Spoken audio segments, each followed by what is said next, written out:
Cool. Hey, Nippertown. We are here, Bull and Bee, here in Albany, New York. And this man to my side does not need any introduction. Ugh. Mike, it was good for you to. Thanks for joining us. Hang on, I gotta get my drink. Yes, we are inviting. So the questions may get better and better as the night goes on. Oh, I will yeah. say, it may start out slow.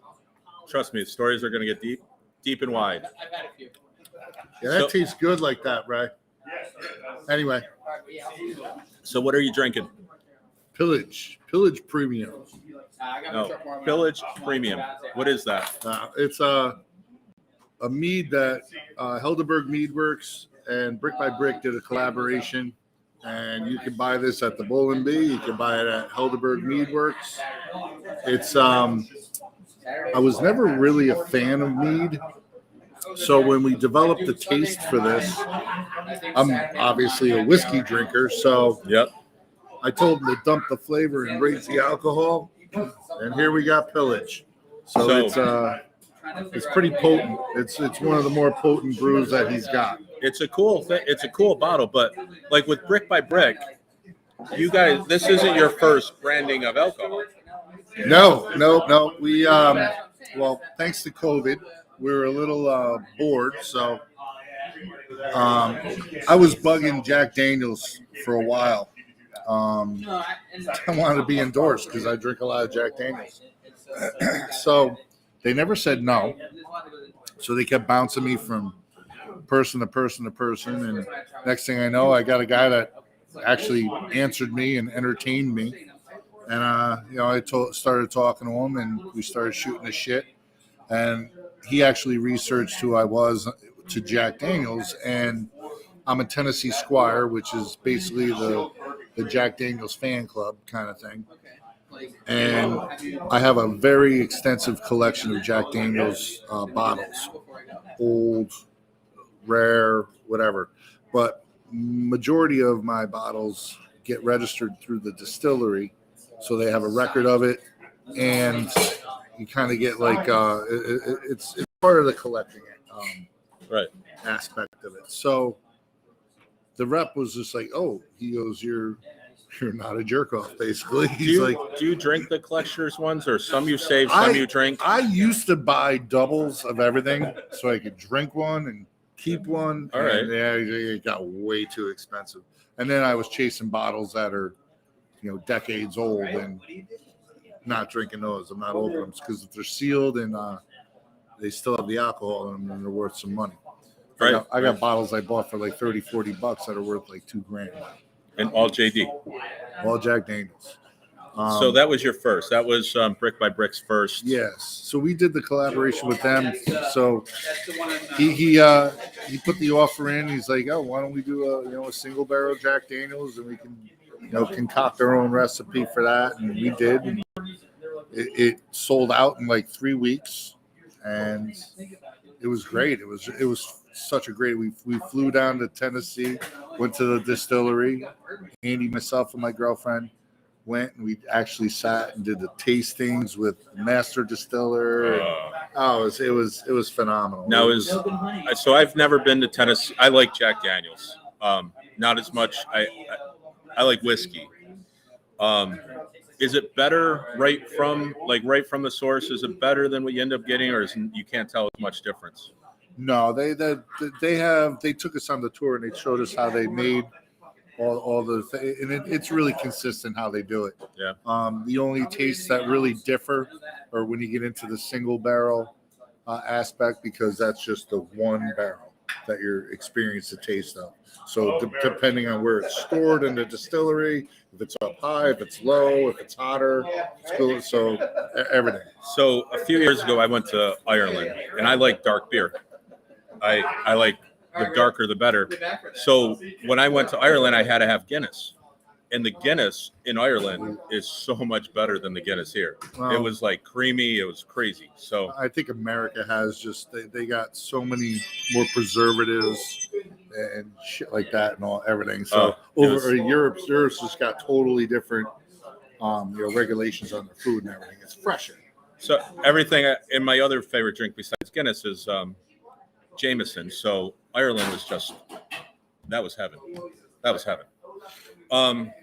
So with Brick by Brick, you guys have played all over the States. Have you guys played internationally? Oh yeah, we've been to Europe. We actually had a Guinness in Ireland when we were on With tour good shit, out isn't there. it? So yeah, it was great. So yeah, I mean, we haven't been over in a couple of years because of obvious reasons. Yeah, COVID. We were supposed to go in February. We were supposed to do a 2-week run, but that got canceled. Just dates fell apart just because all the countries got different rules and regulations now. It's just it's a fucking mess. So one thing I hear about from bands that are a little heavier here in the States is when they go to Europe, those kids love heavy music. oh yeah, I mean, they know their shit. Music in general is there's a bigger appreciation for it over there, and I'm not sure if that's because majority of bands are from America, maybe, I don't know, but it's just it's more welcoming, it's more diverse over there, and bands that play clubs here in front of 200-300 people are playing in front of 1,000 to 1,500 over there, so it's different. And we were supposed to go in February. It was going to be our first headlining tour over there, so it would have been really neat to see what we could do on our own. I mean, we've gone over with Madball, Iron Reagan, Death for Dishonor, Slapshot.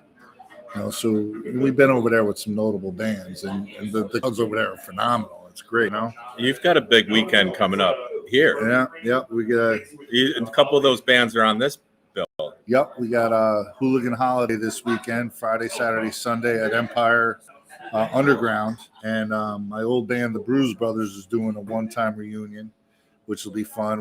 We did a couple rehearsals for that, and it was good to jam with those dudes again and relive some memories and shoot the shit and everything.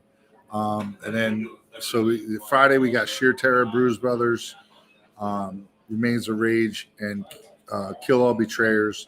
Then Saturday we got Murphy's Law, The Take, who's a great street rock band out of New York City. Scott was in Biohazard. He was in Propane. Then you got Totally Gnarly, which is out of not Glensfall, it's Gloversville area. Unruly Boys from South Carolina, who are my boys, are great. Murderers Row's on there. And then Sunday's Madball. And then we got Powerhouse, who's doing a reunion show, and they're based out of San Francisco, Oakland area. Old school hardcore band, out of the West Coast. And then we got Cropsy, who is our boys from Staten Island. Wrong Moves on it, and Wrong Moves just releasing a new record on Unbeaten Records. And Borrowed Time, who's an older band from Rochester area. So a hell of a lineup. It's going to be a great lineup. I know tomorrow on our show, The Crew, I think Vegas is going to jump on and promote it from Bruce Brothers.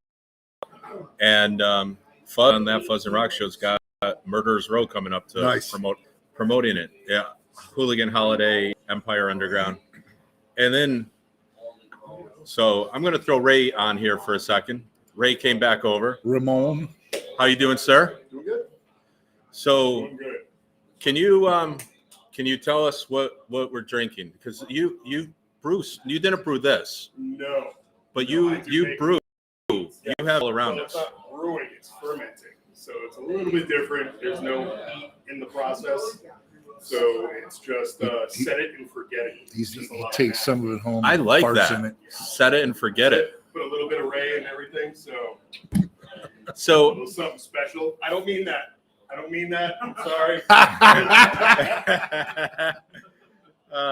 So you don't heat it during the process, but you actually have mead in a crock pot on heat right now. Yeah, I have that going. That's just the holiday mead. I wanted something that was pretty much similar to Glühwein, like the Kringle Marts in Europe and everything that have the hot mulled wine on the street corners going into all the crock pots and just snow, and it's beautiful out. You just fucking. We haven't even got to wine, music yet, but you guys like your booze. So No, that's not a bad thing. Not a bad thing. You guys are digging your brew. Buy it from me. Yeah. Come. Pillage. We're out of the bloodshed right now, but How come he's frozen? next? He's live over here. All right. Yes, So- we are connoisseurs of the bubbly and not so bubbly. And not so bubbly. But now that I have you both here, though, you guys have a new record coming out. Yes, we do. Do we call them records still? Can we call them Yes, still records? because we're actually Records, we're it's doing like albums. we're doing vinyl on this run too. I was so annoyed when everybody called it, oh, we have a new CD coming out. It's like, no, it's a new album. We're saying album release party for our thing. So that's our record drops February 18th on Upstate Records. February 19th is the release party, which is us. We got Nuclear Assault. We got Skinless. Sherwood's flying in to do the show for that, and then we got Ringworm, our boys from Ohio, Crimson Mask, and Bale. Holy shit. Yeah, it's gonna be a doozy. That's So, a hell of a show. So that's February 19th, February 19th at Empire. Empire Underground. Nope, that's gonna be at Empire Upstairs, Live. Empire Live. The big room. Yeah, The big room. So, And if you guys haven't made it down to Empire Live, you have to, because there's air conditioning, first of all. So I know we don't need it right now, but I will say I was there in the first couple gigs, and the air conditioning was really nice. But it's big. It's nice. it's awesome. And the good part about it is I've always had a relationship with everybody from Upstate Concert Hall. I've got a 30-year relationship with Ted, and everybody else 15 to 20 years. So they've always wanted me to do shows at Upstate Concert Hall, but 1,300 capacity room is a little big for bands that are pulling 200-300 people, and they'd rather pack it in a smaller place. So Right. this venue came up. They asked me to partner up with them. Absolutely. So the upstairs room's 1,000 capacity, and downstairs is 350. And So that it's perfect. 350 room, you're lighting it up. They were lighting it up. And the other thing I'm noticing is you're putting in a ton of local bands. Yeah, I mean, love it. My relationship with this area is through the local bands, and I just got in a heated debate, I will say, with a booking agent that does not want local bands on the show that I already put local bands on, and he's turning the blame on the national act, and it's probably just going to cancel the fucking show. So Fuck them. You know what? You don't want to support the people that were in a place where you were at one time. yeah, I don't care. and the It's thing not about money. the Trust thing me. is, like, the local bands that get the bad rep, like, you have the local bands that are slow to get on and off stage, but you never had that shit. You never had that Nah. problems at Bogies. You never had that. A lot of them are still learning. Right. They're learning the process. I mean, they got to get their feet wet. So they're getting an opportunity to be with national acts, to be with bigger bands. You got to get big in your own backyard first. The thing is, I give everybody a chance too. I don't pigeonhole. I mean, yeah, there's a lot of bands that I primarily work with because they're go-getters. They work. They're in touch with me. But every now and then I get a newer band hitting me up. I'm like, boom, you're on a show. We've talked about this before, but like State Champs, Yeah, they were one that came up through you and Bogies, and they hustled. They sold tickets. they did the thing, and when we sell tickets, it's not a pay-to-play situation. Let's get that straight right now, because a It's lot of promoting people the shit out of it. people are like, oh, I don't want to sell tickets. I'm like, well, all right, here's the deal. The reason why I ask bands to sell tickets is because you know what? You don't go to shows and you don't flyer. You don't mingle with anybody. You don't promote the band through anything but social media. Social media is not the be-all, end-all of promotion. You have to be out there physically. I myself, and Ray, we go and hand you a fucking flyer Still the at the flyers. show. Go to the shows, support your other bands, and flyer for your show. But State Champs, so they didn't have a problem with selling. And you know what? They always got paid. I always, kick the bands a percentage after the overhead's paid. I mean, nobody ever walks out empty-handed unless it's a fucking bomb. Still with But flyers. You can't Still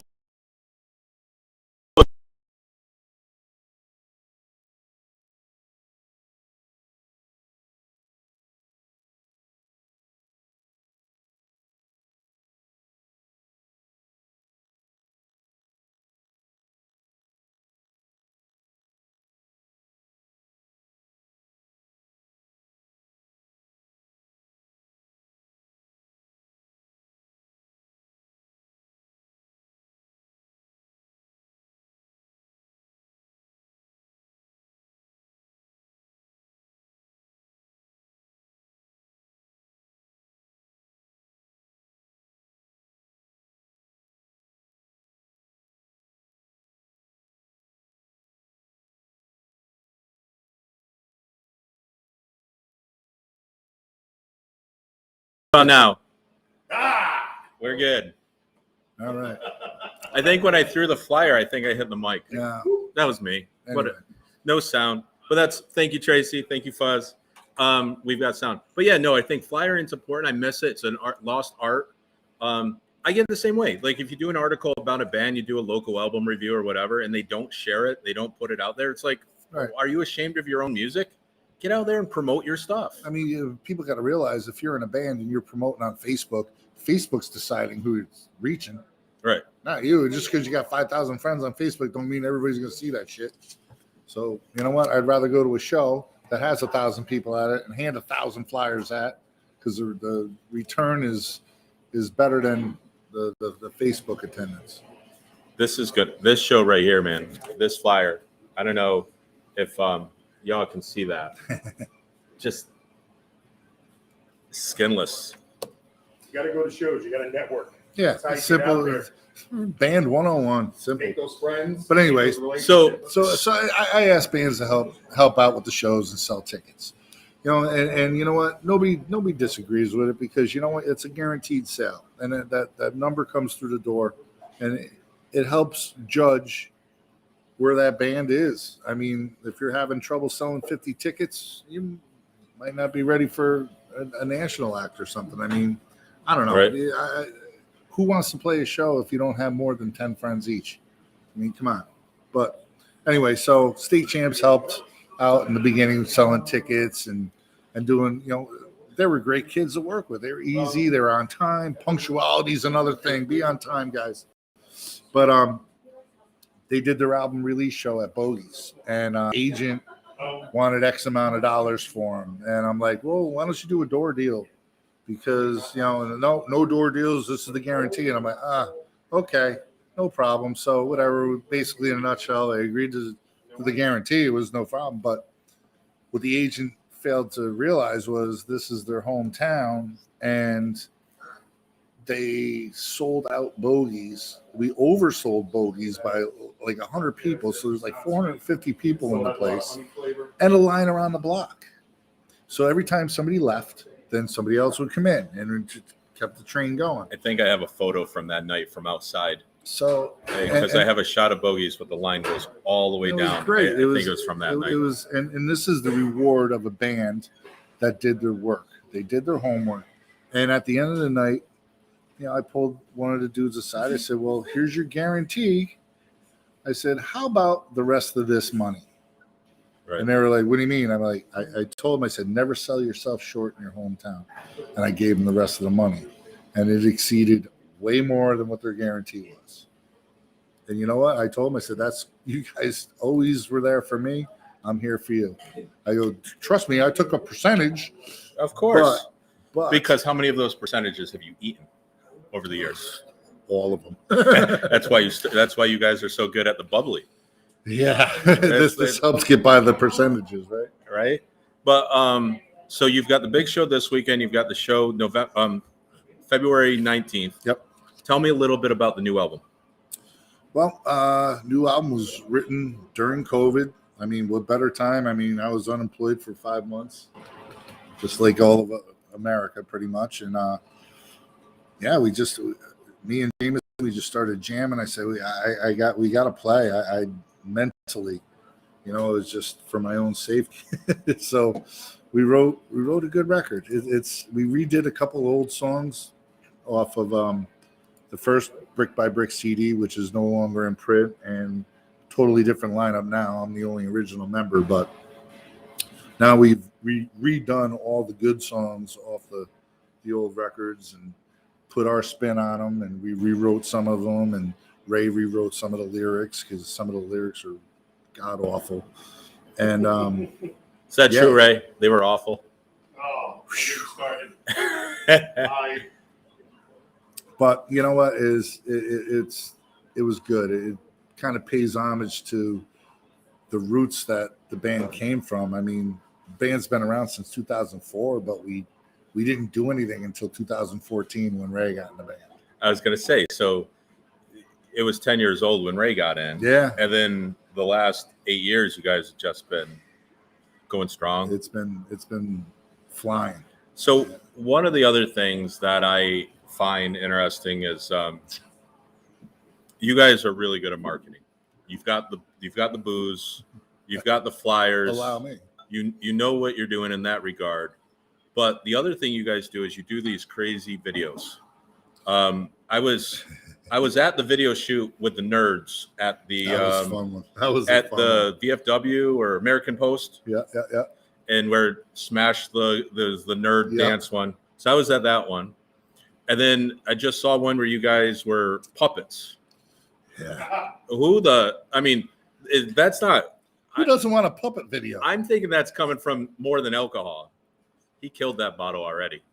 That bottle's gone. But yeah, who inspires? Who comes up with this stuff? Me most of the time, because my job allows me to just sit there by myself all day and think all these crazy thoughts, and I think about how many people I want to decimate on Facebook, and I'm like, you know what, we got to shift it into a positive direction. Really not the kind of guy you want on your bad side. So I Yeah. don't know why people push the buttons. Yeah, easy there, scary bikers out there in the world. But the Black Widows. Anyway, so actually my buddy Paul Sharkey, he did something else, and I saw that he was molding a puppet. I'm like, dude, we need a puppet video. He goes, I was going to ask, he made those puppets? He made them. It took him 4 or 5 months to make those puppets. And we destroyed them in a matter of 2 hours. Oh my God. I know, but it was, look, we want to have fun. It's like, how limited are you if you're a tough guy all the time? It's like, I ain't got nothing to prove. Well, I think the toughest guys are the ones who don't have to prove it, right? Listen, Because I want to drink. I want to hang out with my friends. I want to hang out with my family and my brothers. And there's just, listen, the tough guy shit will come right along with it if you're in the right time. That's why we decided to do this interview in a bar. You never know what's going to happen. yeah, and I'm asking too many questions because I know my beer is going down a lot slower than his mead. Yeah, well, now I can hang. Can you hang?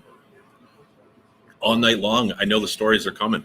Yeah. So, like I said, I mean, yeah. So we just want to have fun. We want to make people smile. This is a time where everybody's angry. Everybody's political and left side, right side, fucking blue, red, all this bullshit. Nobody gives a fuck. I mean, about it. It's like, I'm not going to convince you to think the way that I think, and vice versa. No. So why bother? Let's just sit here, drink, I agree and to enjoy a puppet video. That's it. I mean, that's all it is. So it was sad. Like the puppets were pretty cool, and then it was sad to see, like, your puppet just got destroyed with red blood. I mean, Ray's puppet just wrecked it with Jack Daniels. I know. That's sad. It is ironic. It is. I mean, ironic because I got the iron liver. I'll tell you what. We were on tour in Europe. it wasn't going to kill you this way. It was going to kill you with a bottle. We were on tour in Europe with Slapshot. We did how long were we there? 12 days, right? 12 days with Slapshot. I drank 11 bottles of Jack Daniels. Oh my God. And the one night that I didn't have Jack Daniels, I had a bottle of Jameson, and we made do. Jameson's my thing, my jam now. Because I've had too many nights with any time like the next day where somebody says, "Here's what you did," and I was like, "Oh wow!" It was always on Jack or Wild Turkey. I do notice that I'm blacking out a lot more as I get older. So that expression, "all jacked up," I'm pretty sure that Jack is the all jacked up has got to be Jack Daniels, because every time I've been all jacked up, it's been on Jack. I don't drink as much as I used to. Right. I drink socially. I don't drink at home. I'm not in the fucking basement in the dark drinking a bottle, going having shakes and pissing blood and all that. I don't do that. But back in the when I was in Bruise Brothers, when we were doing Bruise Brothers, these guys are reminiscing at the practice. I don't remember probably 90% of the shows. And you guys played SPAC. You guys played everywhere. I remember some of that, but I was in a different place then. I was definitely not a happy person. in my 20s and 30s. I think I settled in my 40s, and now that I'm an old fart, I'm pretty content on the success that I've had, and I surround myself by key people now, so no reason to be blackout drunk all the time. Like I said, however, I do black out easier now. I'm not sloppy. I'm not a sloppy drunk. You'll never know when I'm drunk. I'm on autopilot. But hey, Yeah, it is what it is. It's really about who you surround yourself with. I mean, key. And you know what? That's why I like booking a lot of local bands on these shows, is because I'm friends with 90% of them. I love music. I love seeing new bands, different genres, not just metal and hardcore. I mean, I've started booking rock bands, and I don't know. I like a bunch of stuff. I'll tell you, you booked that show with Bent, Bad Mothers, that was C's a great Atlantis, and that show, and Under the Den. I have to say, I know it canceled because of COVID. Yeah, but I'm so excited for that show. They rescheduled that, but Bad Mothers, I put them on a show with a band called Blacktop Mojo. Oh, and this is when we were still trying to get the club under wraps, and we had to move it over to Parish House. But Bad Mothers was really impressive. Dance Cancer was on that show too, really impressive. This other band, Bad Brew, great fucking band. Like rock, sludgy, hard, like Sabbath meets, it's just something that remind me of like that 70s, that sound, that driven bass. I did a March Madness thing. They were in the top.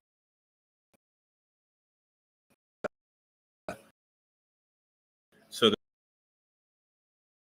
they're out there promoting, they're pushing. They have a great sound, but they're out there promoting. Nice. And I threw them on the show. That's mainly because they're good guys. And the funny thing is, first time I ever met anyone in bands, the band Bad Brew, I knew the drummer from a previous band. But that's it. The other bands I took a chance on. I knew I liked their sound, and I invited them to play. They said, yeah. And now this one band, Dance Cancer, the kid Tom, that's in that band. He's a great kid. He comes out, you just had that show. And he comes to all the shows. He's starting to, he gets it, Yeah. The Bad Mothers guys, I mean, nice. Like you said, genuinely nice and deserve everything they get. Yep, I agree. They deserve it. What other bands would you? So, I look at you as an expert in what's coming up, especially in the local. Made me choke on my shit. I know.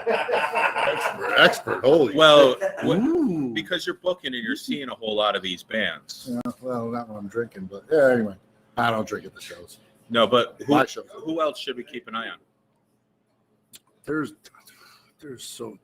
Now that we're, if we leave your name off, don't can't be believe upset, how many fucking bands are in this area.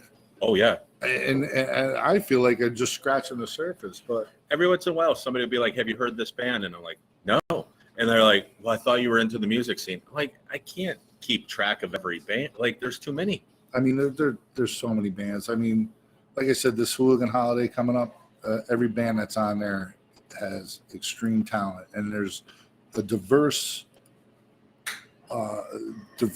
music taste through. You're going to have old school hardcore. You're going to have street rock,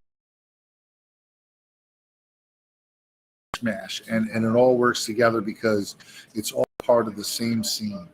And some of the newer outstanding bands that are younger, I really like this band Oak Heart. They're out of Glens Falls. They work. Them kids work, and they know what's up, and they're trying to get to that next level. And I try to help them out as much as I can. This band, Dance Cancer, that just played, the rock band, they work. They know what they're doing. They're trying. It's like, you know what? I always tell these bands, I say, if you ever have any questions, hit me up. I'll tell you whatever I can to help. And this one band, Bad Brew, had a record contract offered to them. And the kid hit me up, Steven. He's just like, hey, can you look over this contract for us? He goes, I just want to make sure I'm like, listen, I'm not a lawyer. I said, I just hit him back. I go, yo, it's a piece of shit. Don't do it. He goes, okay. And I told him why. I told him the reasons why. I said, it's not really a record deal. It's a scam. It's basically they want money out of you. And it's like, don't fall for it. You're better than that. Keep working. You'll get a real deal. I feel bad for a lot of the young bands because of this. With PR firms and different things, they're getting raked over the coals, left and Because right. the social media shit exposes everybody. So you got every jerk off that has a computer that's all of a sudden a record executive. I've been trying to find a PR firm that will take in local bands, small bands, and give them a fair price. Scott Lee's calling me. This is Scott's one of the biggest promoters. Well, he was the biggest promoter in the Massachusetts area. Now he's got his own record label. And to talk about record labels, you guys are doing the new album's on Upstate Records. Yep, our last album's on Upstate Records, and I've known Mario, the owner of Upstate Records, for 30 years. I think Mario and Kim is coming on the show one of these Tuesdays here, hopefully in February. People, honest, very transparent. That's Mario's word. He likes to use the word transparent. Basically, we were on a couple labels before Upstate, and Mario started this label, and we were talking, and I told him everything that was wrong with the labels that we were on. He goes, okay, well, what if we do this? And I said, how about we just talk and develop our own route that we want to take. Right. I said, this is what we want. I said, and it's all realistic. I said, this is what I expect, and this is what you should expect from us. And you know what? We made the agreement, did it, and you know what? It's worked ever since. I mean, it's not the hugest label, but the thing is, they're gaining traction, and the thing is, they are bigger than a lot of the labels out there. But the main thing is you could shake his hand, look him in the eye, and you know you're not getting screwed. Now I can go to his house and get my shit if I need to. And that's it too, man. But you're good. This new one's going to be on vinyl?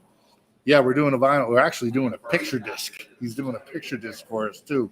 So he's going to have pre-orders up for picture discs, regular vinyl. We got special colored vinyl. We got a lot of distro that picked it up. A lot of European distro picked it up. And you do a European tour after this thing comes out. It's going to go like that. Well, the goal was to do that, and we got fucking canceled. So, but yeah, so it's worldwide distro. I mean, we have everything that Capitol Records or whatever the fuck record label is out there can do. The only thing is we don't have the mainstream marketing like they do, but we're not mainstream, so who gives a shit? Right. Guerrilla marketing. Exactly. So, Ray, you rewrote some of the lyrics on this new album.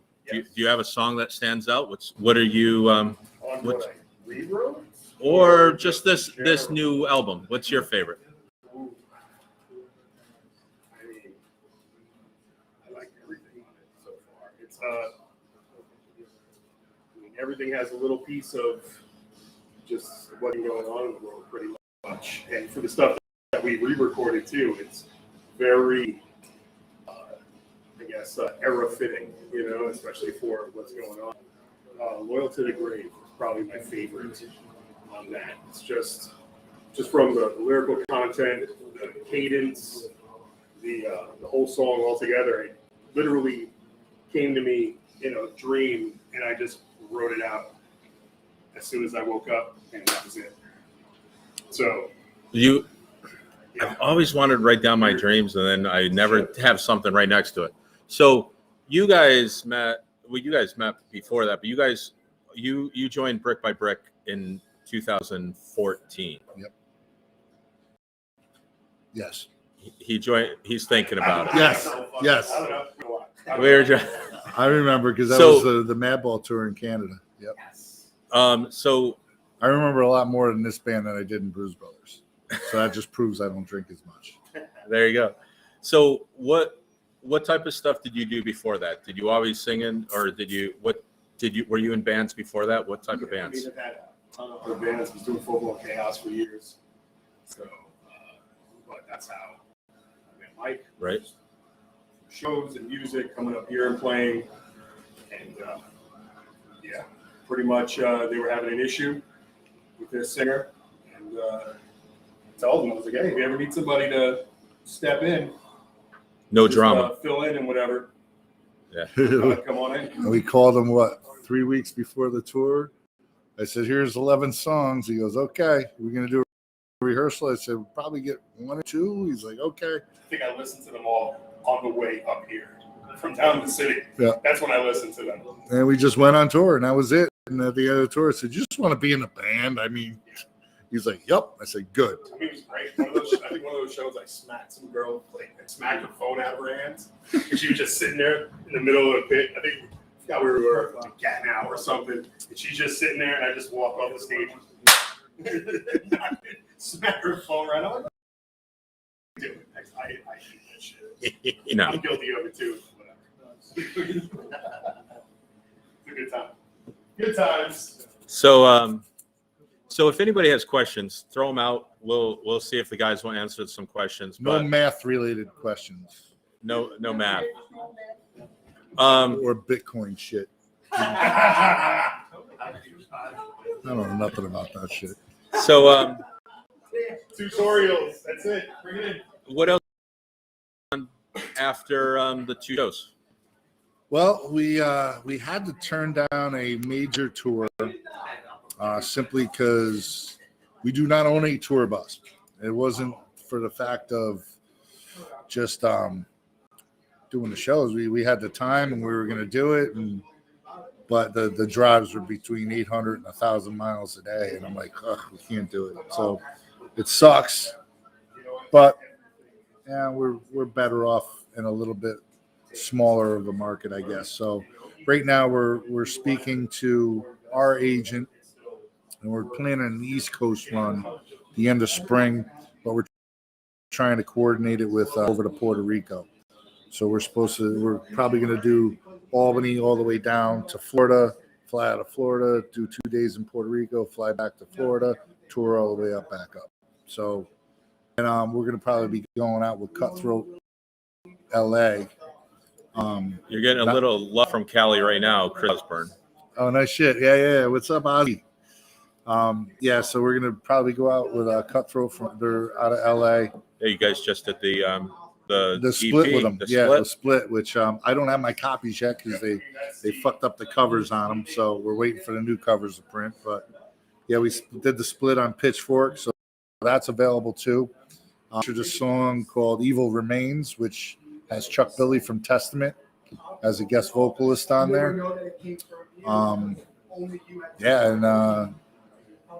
So that's pretty much all we got. We're hoping for Europe to open up so we can get on some festivals over the summer. But Kenny Biles again. hey. Mike FY. I think I know what that means. Yeah, I don't either. Pretend I didn't hear it. I don't know. Oh yes, please. Are that still not kicked? We'll do it. Yes, please. Yes, he does. Keep him going. Yes, I do. So, I want to hear a good story. I don't even know the lead into it. I just want to hear a good story. It's not. That's a professional question. Just tell me a good story. Good story. Let's see. There any wrestling fans out there? There are too many professionally wrestling fans. Oh. So let's talk about Chris Jericho. Chris Jericho. And if you don't like wrestling, Chris Jericho's in the band Fozzy. Like the bear, right? Like the bear. That's how it started. Fozzy Bear. Okay. I wish Chris Jericho liked me, but he just does not. He doesn't care for me at all.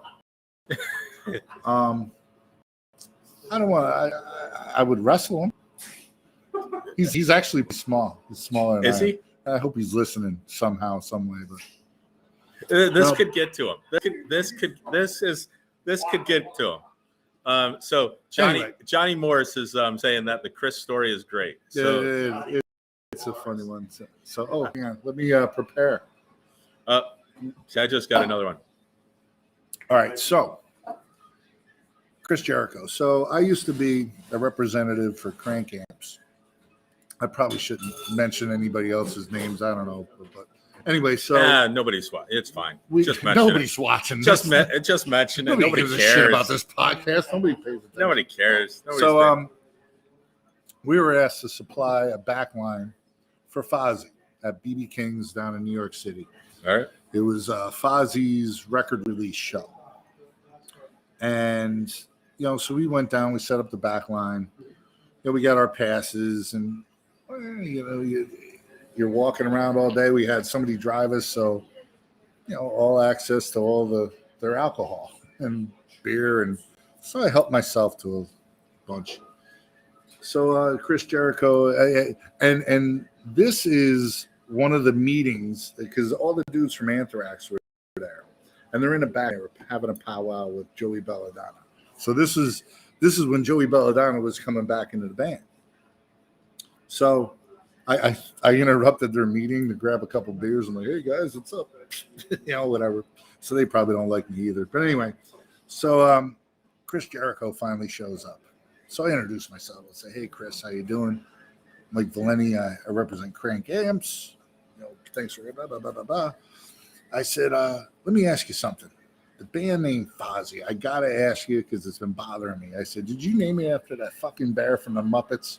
And he goes, what do you mean? I go, the Waka Waka Waka bear. What do you mean? What do you mean? How does he not know that? Hey, How does he not know that? Well, That's the first thing I thought of. Probably not the first person they ask him. He's probably No. sick of answering it. So yeah, he just kind of smirked it off and it's like, whatever.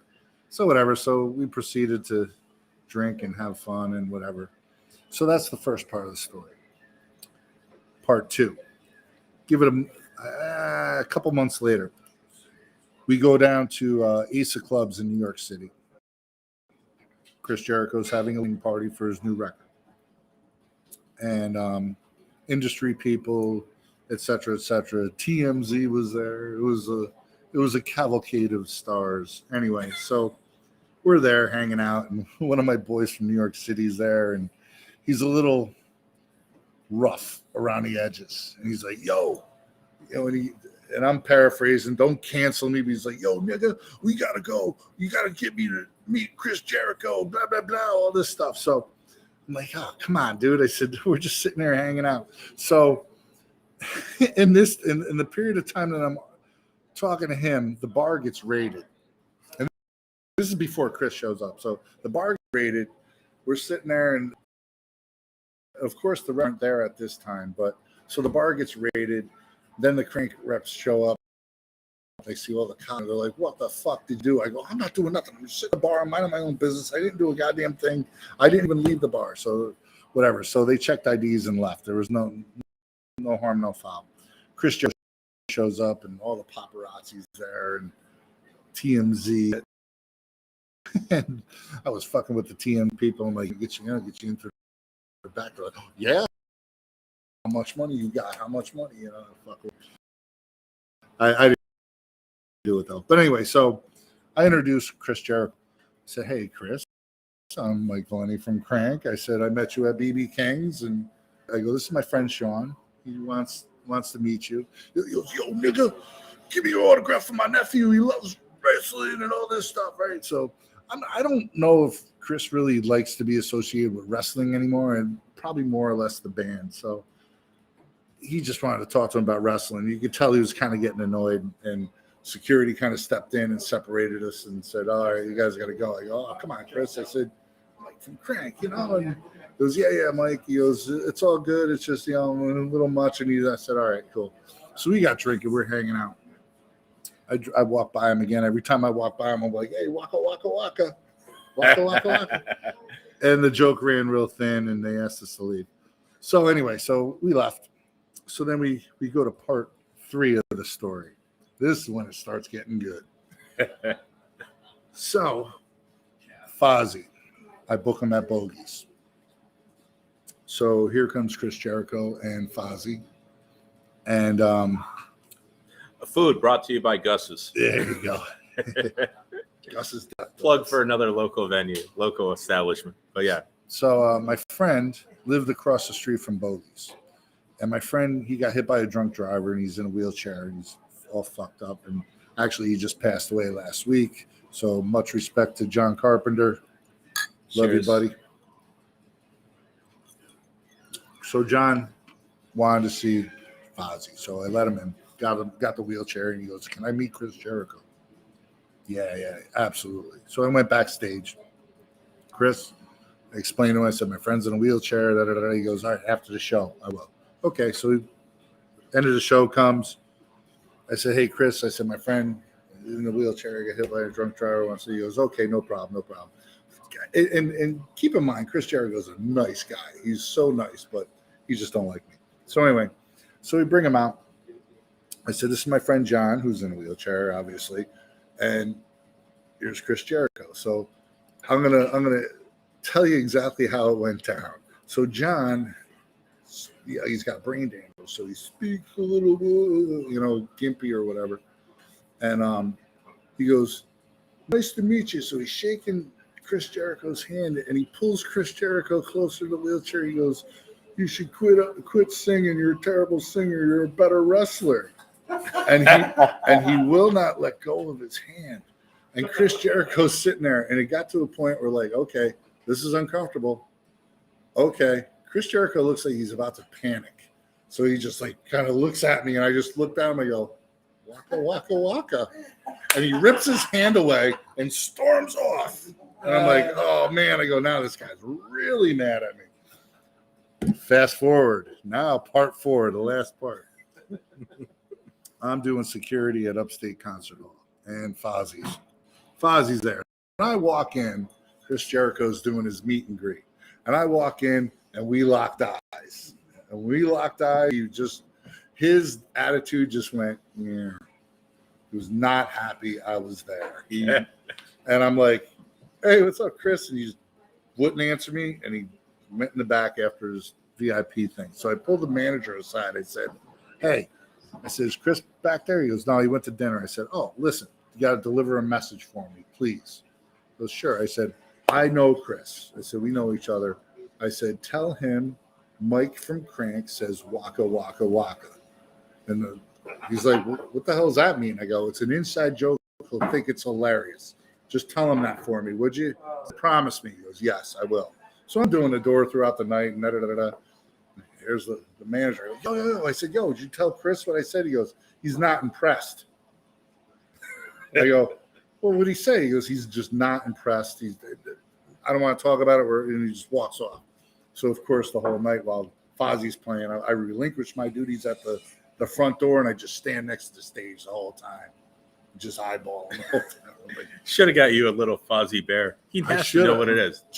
Well, So- Fozzy's possibly coming to Empire, so we might have some fun there. Maybe I'll just run up on stage and suplex him. So here's something I never thought I would say. Here's something I never thought I would say. I might go see the Fozzy show. That might sell tickets. I should tickets. ask if Brick by Brick can open up. That would be even better. Yes. We'll write a song called Fozzy, and we'll have fucking Shark make a Fozzy bear puppet and puppet, and we'll beat him up. Oh man, we have. You heard it here. This should happen. All right, interview Ray. I'm gonna pee. All right, you ready, Ray? Yeah. There you go. Okay. So tell me what's changed. You were in New York City before this. Before, Coming up here, right? no. Where were you before this? Oh, I've been all over. So I was living down in Texas for a while. I'm from New York. I'm from the city. You're from the city. Yeah. Okay. So not all of my research was lost. You came from the city. Yes. Then you went down to Texas. Then now you're up here. I've been several places. North Carolina for a little bit, back and forth to Texas a couple of times. Living, yeah, I've lived all over. So what do you think about? So you have been. I was going to ask you compare the New York City scene to the Albany scene, but now I guess I could say, what's the scene like versus New York, Albany, and all the places you've been? I mean, New York sits on its own. I mean, Albany, upstate, it's different than down the city. Down the city, it used to be. I mean, it's all still. There's a level of camaraderie that's still there, and it's coming back to, especially down the city. We had Queens, Brooklyn. There's a lot of Bronx, a lot of great bands, Staten Island.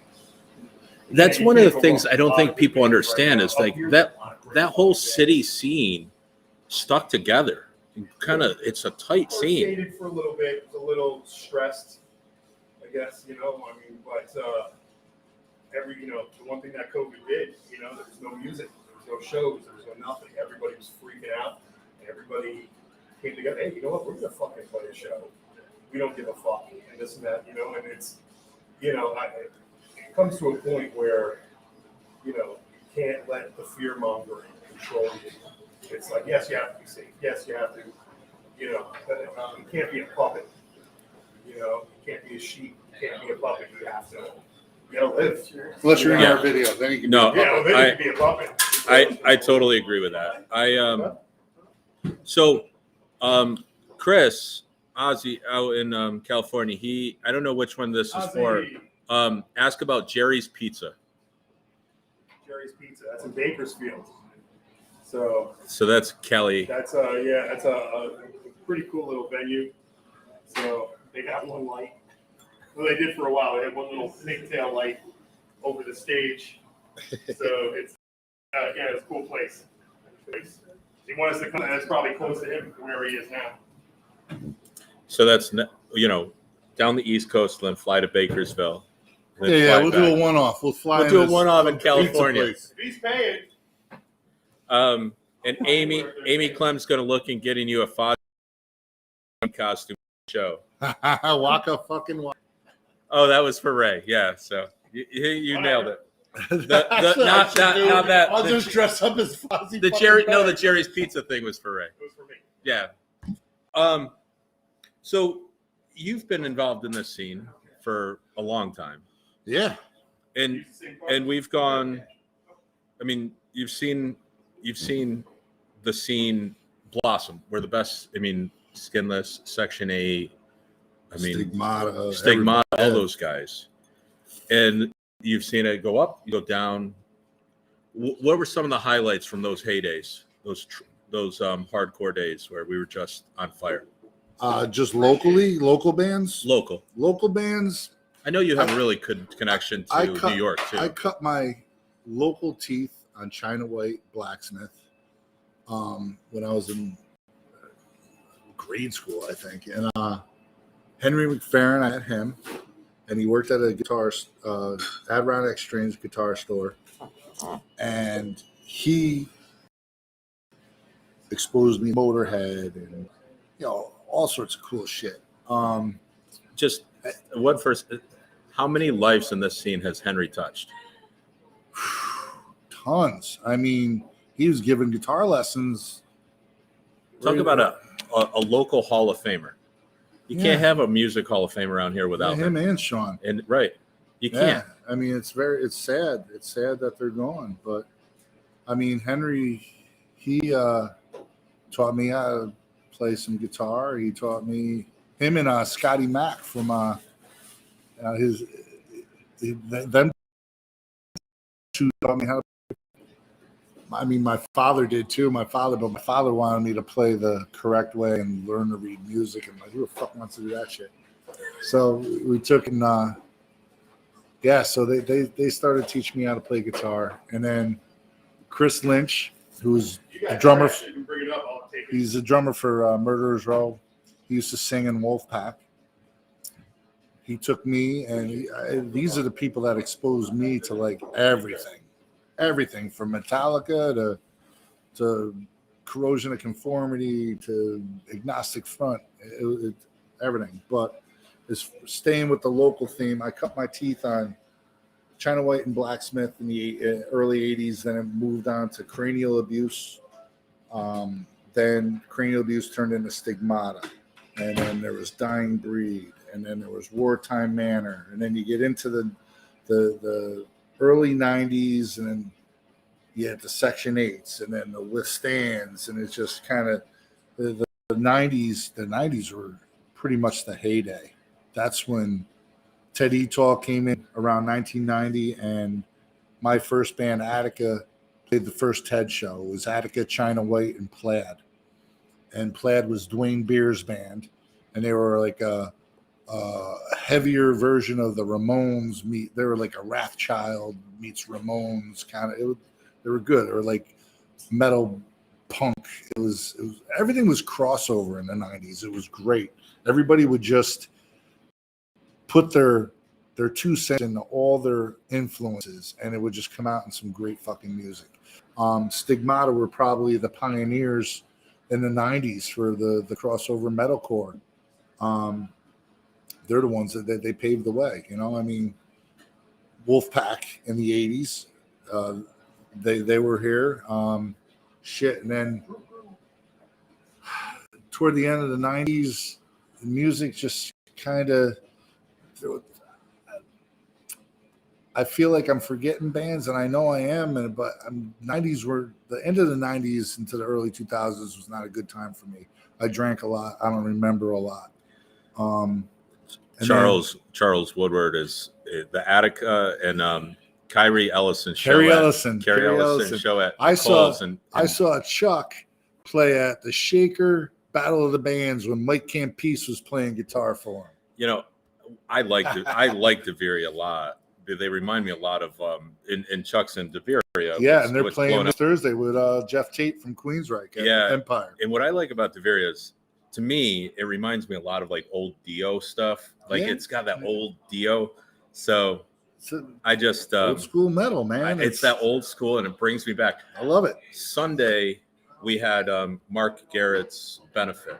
I know, and Mark Garrett's another one, and China White played, and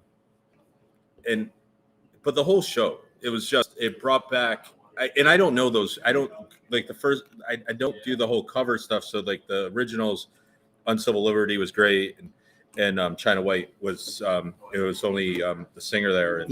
And Bittner played drums for it, and young kid Nick played guitar. It was crazy, but it just brought back, just the sound of it brought back so many memories. It just brought back like, oh my God, this is when music was like, you know, it was awesome. Like, and it's just, you know, some of the original music from all these local bands is comparable to anything that was out there in the national market, you know?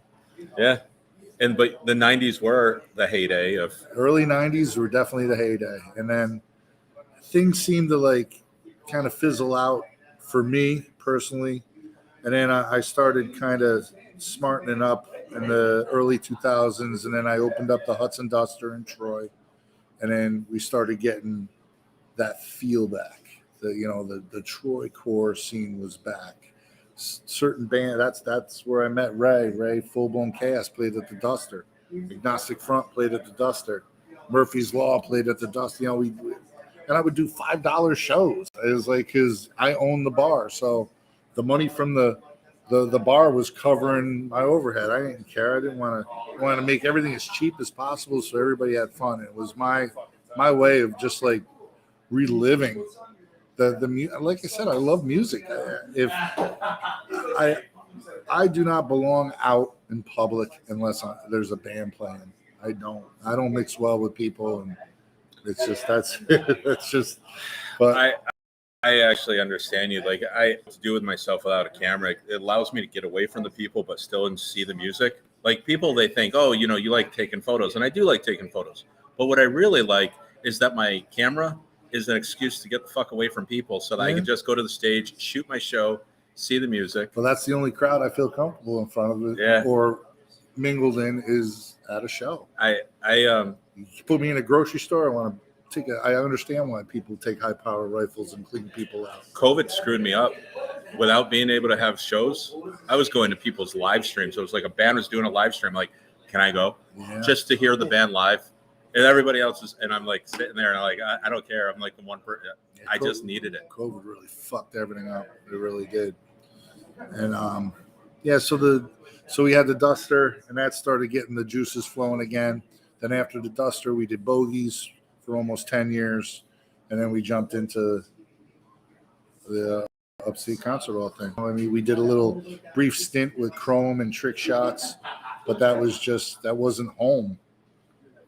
You feel like you found another home? I do. It's like, I have like-minded individuals. I love Chrome. That was fun, but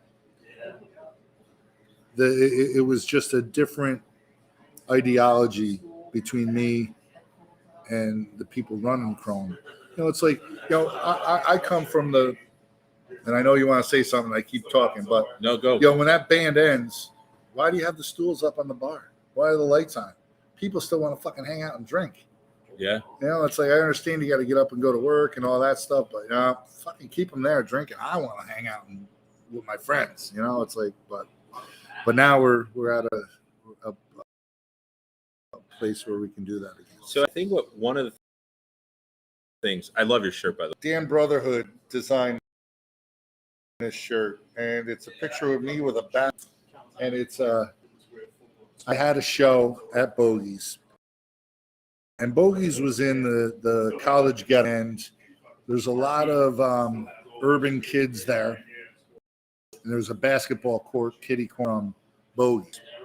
So metalhead, hardcore kids are not going to mix well with the street urban kids in that area. And a fight broke out outside. It was even, and the metal kids were winning. And then those kids went and got severe numbers. And when I say severe numbers, I looked out the door and it looked like a prison riot. I was like, uh-oh. So I got the bat from behind the bar, and I took some kid's eye out. I smashed another kid's jaw open. And that was it. I got all the kids inside. We got everybody safe. And then cops ended up coming because they were just destroying cars. It was literally a riot out there. I'm like, oh shit.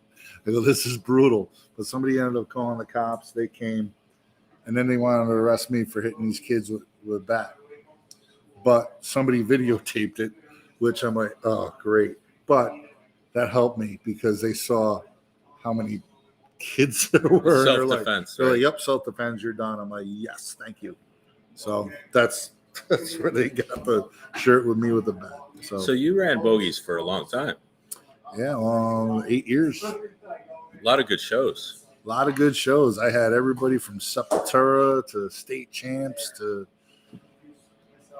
Murder Junkies to freaking. Oh my God, Max's son. They opened it.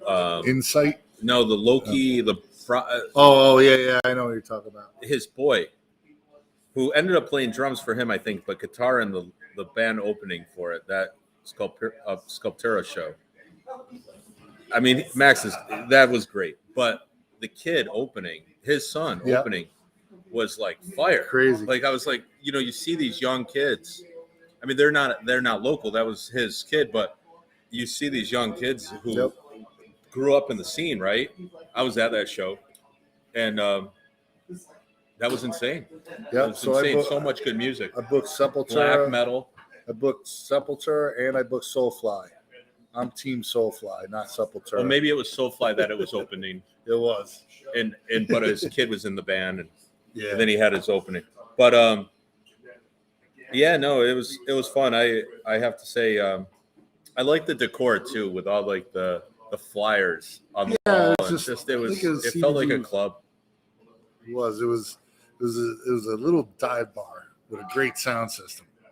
That's it. And it's funny is people ask me all the time, how do you get into photography? How do you get into photographing bands? And they're like, and I'm like, and they're like, sure, come to Nippertown and shoot. And then they're like, oh, can I shoot Dave Matthews at SPAC? No, you got to cut your teeth. Like I cut my teeth at Bogies, where I was in the middle of a photo pit with a camera, getting the head kicked in. That's how you start. Like that's how you start.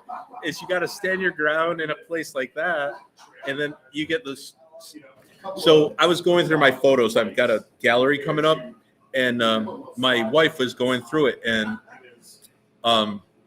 she came across my photos of Goat Whore, and Goat Whore was at Bogies, and she's like, "These are great." She goes, "Well," and I was like, "There are no lights. I'm shooting in the dark. It was dark. It was a club, but the photos captured that. I'll tell a young photographer, it's okay to have a little bit of a little bit of noise and stuff in your photos. It's rock and roll. Right. There's a little bit of noise It's supposed to be a little dirty. I booked a ton of shit there. Man. I booked Dark Funeral there with Grave. Who was the black metal band that had a date like 1347? 1349. 1349. I was close. Yeah. Goat Whores with them.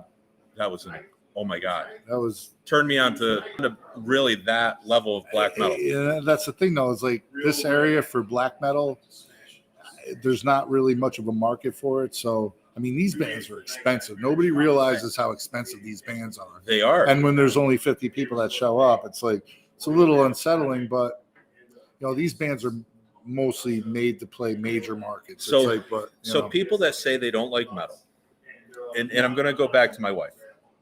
She, not into metal, not into the right, but she liked classical music. Yeah. So what I would play for her to say, give this a shot, give this a chance, was 1349, Animals as Leaders, these types of bands that the composition, just because it's heavy, technically it is as good as any classical piece you can find. It's just raw. It's not, I can't even say it's raw because it's just heavy, just fast. It's as fast. I mean, it's amazing. Those bands, I never saw them anywhere but Bogies. There was nowhere else but Bogies. The most fucked up show I booked up at Bogies was Missing Persons and Tommy Two Tone. Oh, I remember that. So Missing Persons is known for the singer, the woman there, Dale or whatever, Dale Bozio. So they show up without her. I'm like, all right, well, what am I paying for? Where's the singer? They're like, well, we stopped at a red light in Arbor Hill and she got out. I'm like, what do you mean she got out? We can't find her. Well, that's not good. No, apparently she went to score some fucking crack or something. So she was in the right neighborhood. So they played without her. And then Tommy Two Tone, it was an 8675309 dude, was sitting there trying to score heroin the whole time. He goes, yo, when I score some heroin? I was like, yeah, you should have left with Dale back in her. You guys fucking kidding me? So at the end of the night, I mean, their guarantee was like ridiculous. And I'm just like, yeah, I'm going to give you guys like $2,000. They're like, what are you talking about? You owe us X amount of dollars. I'm like, oh, this is all I'm giving you. You showed up without a singer and you got a drug problem. Have a good night. What are you going to do? Yeah. You go, tell your booking agent never to book through me again? I don't care. You guys are fucking losers. Yeah, no, I get it. That's got to be the thing is when bands can switch it up. It's not easy to promote. It's not easy promoting.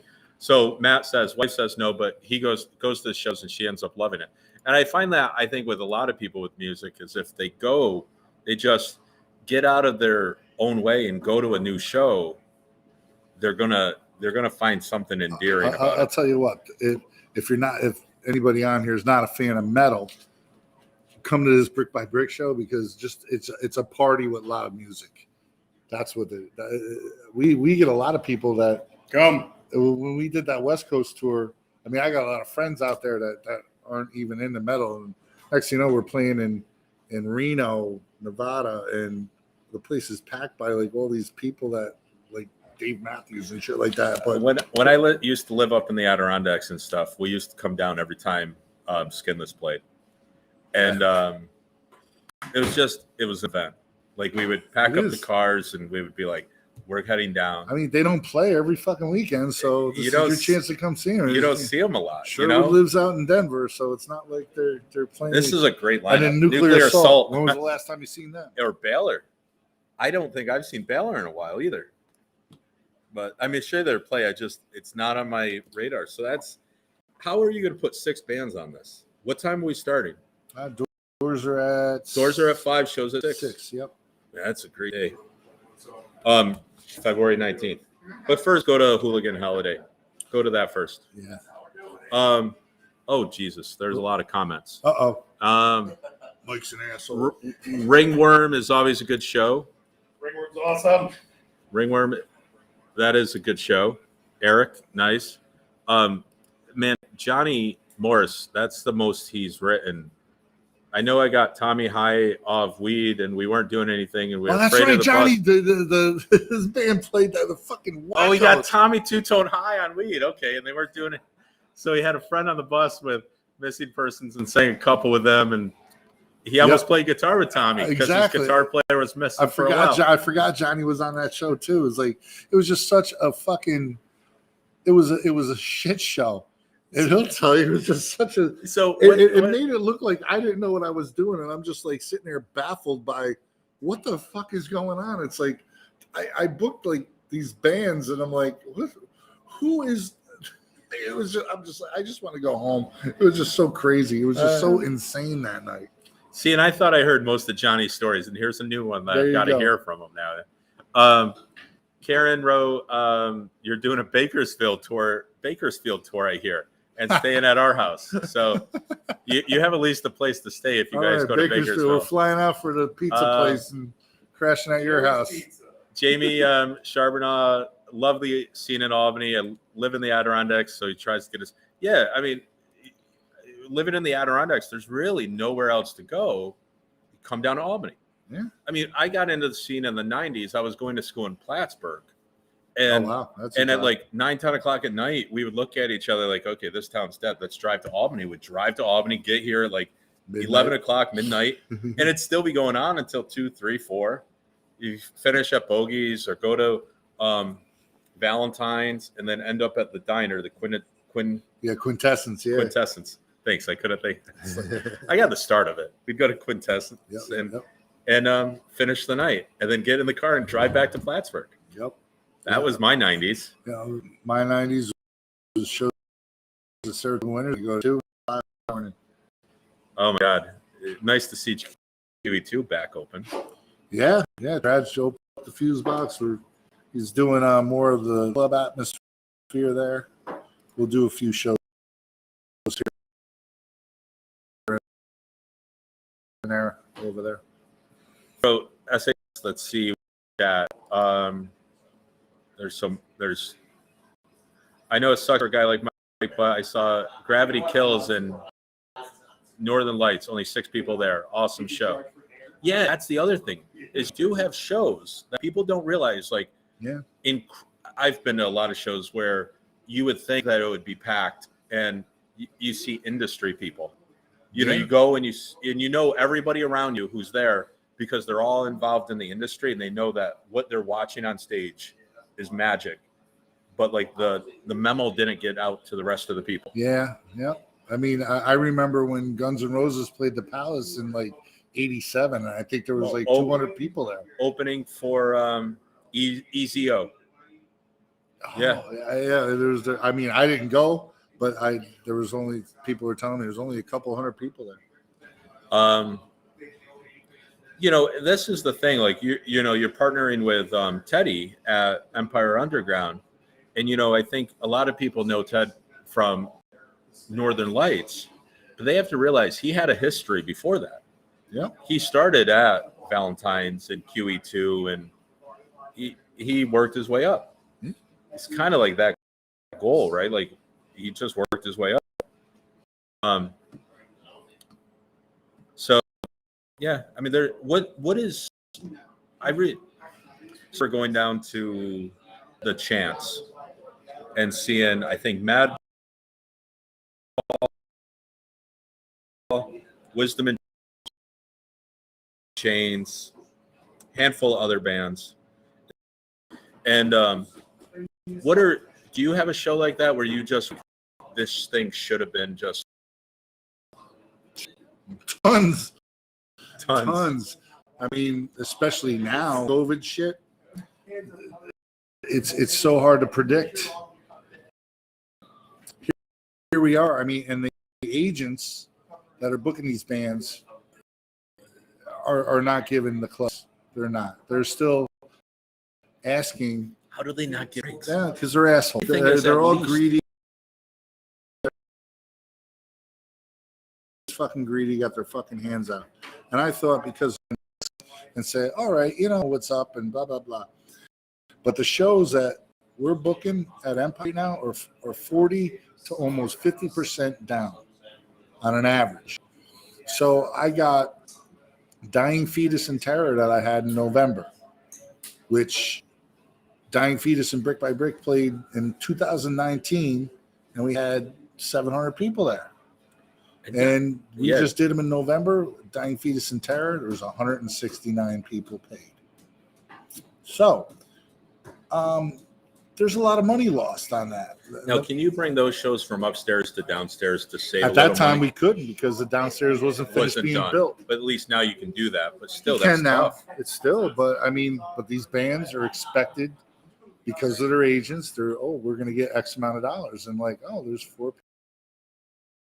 people here, and $1,000. How does that work? It's like nobody giving anybody, and I think it's bullshit. I think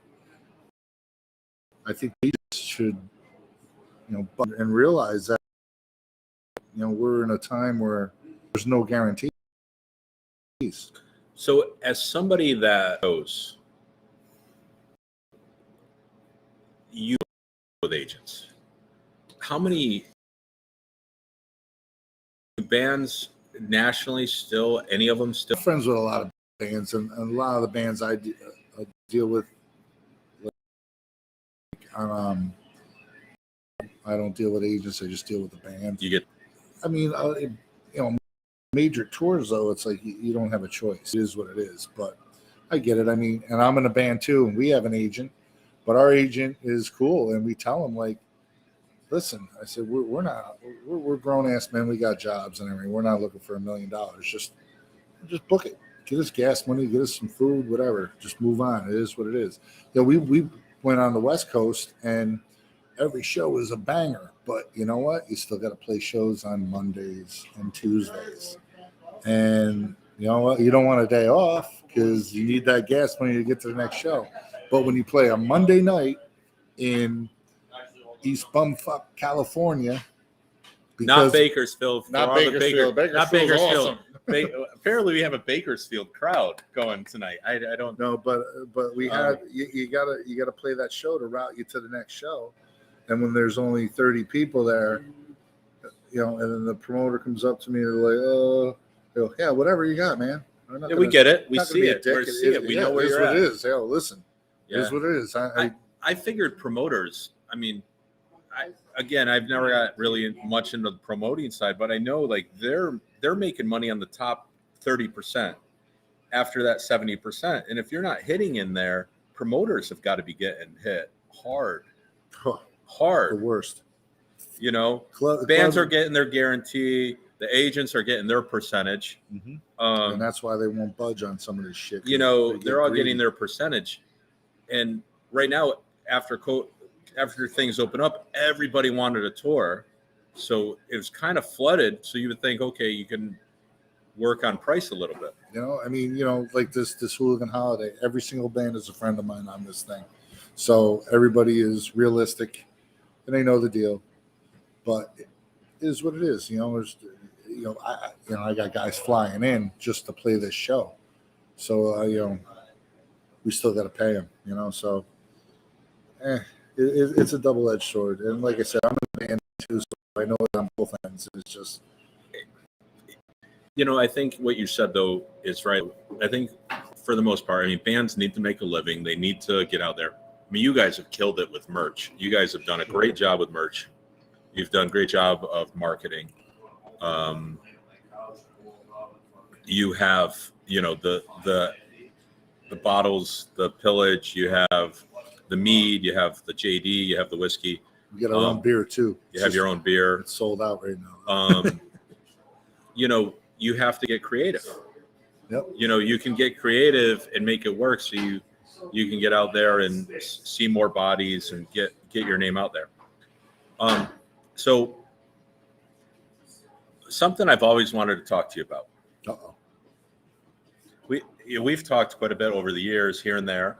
And again, I until COVID, I actually always stayed in the background. I just never wanted to be seen. I was a photographer.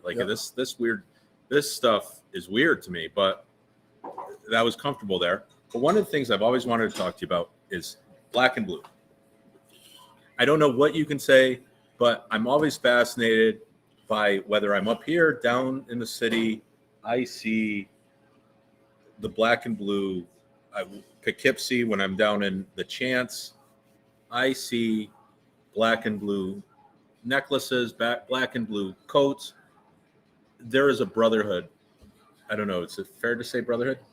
I don't know. What is that? What am I seeing? It's a music conglomerate. I mean, it's all based out of the music scene. And it's basically a bunch of hardcore kids that got together and pretty much insulated the scene so it's protected from outside people, meaning the man or, shitty promoters, shitty agents, shitty labels. It's like that's pretty much what it is. And we all grown so fond of each other over the years. It's just, we stick tight. We look out for our own. And, we got several bands in the music industry that are linked with Black and Blue, and it's a production company. Great bands. Great. I mean, brick by brick, but other great bands. Rancid, Madball, Agnostic Front, so I think the list goes on and on. But this is like a network.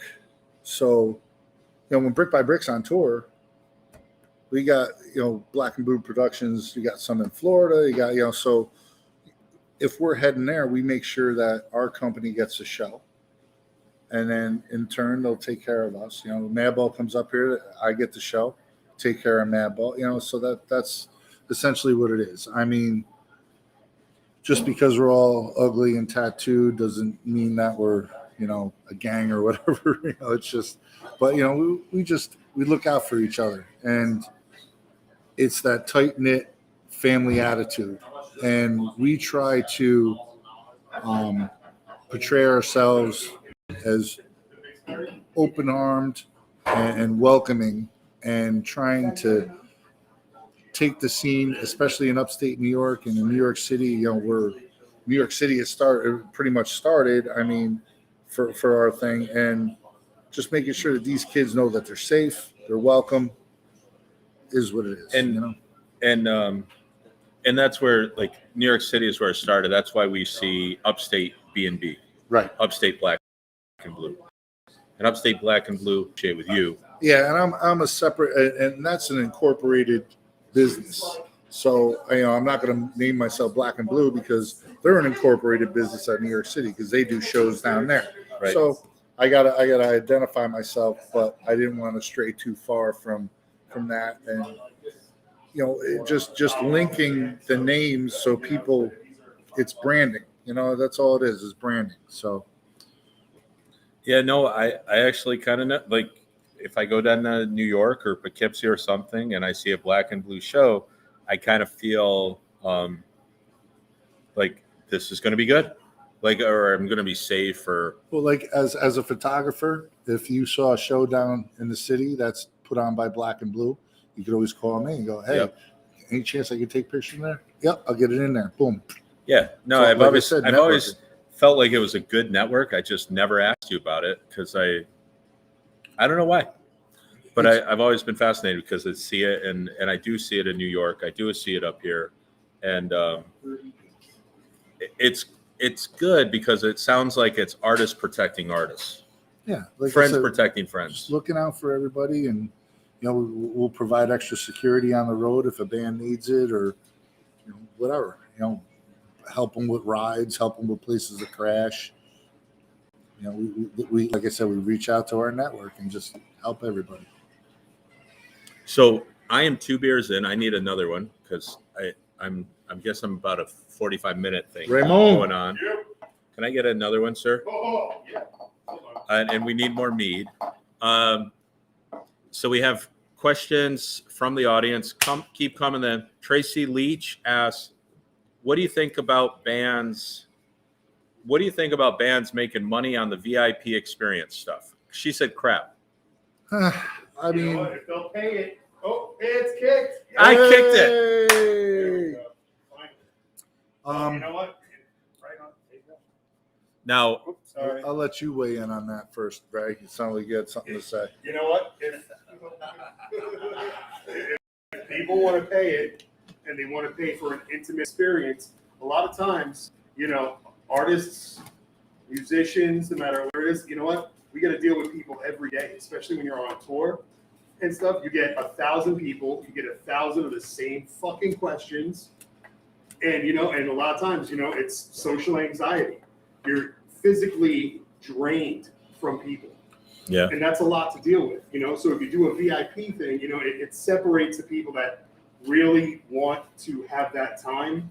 And unfortunately, it has to be monetary. It has to be some value. I would love to talk to everybody. I would love to sit and have a drink with everybody at a show. But sometimes there's not enough time in the day.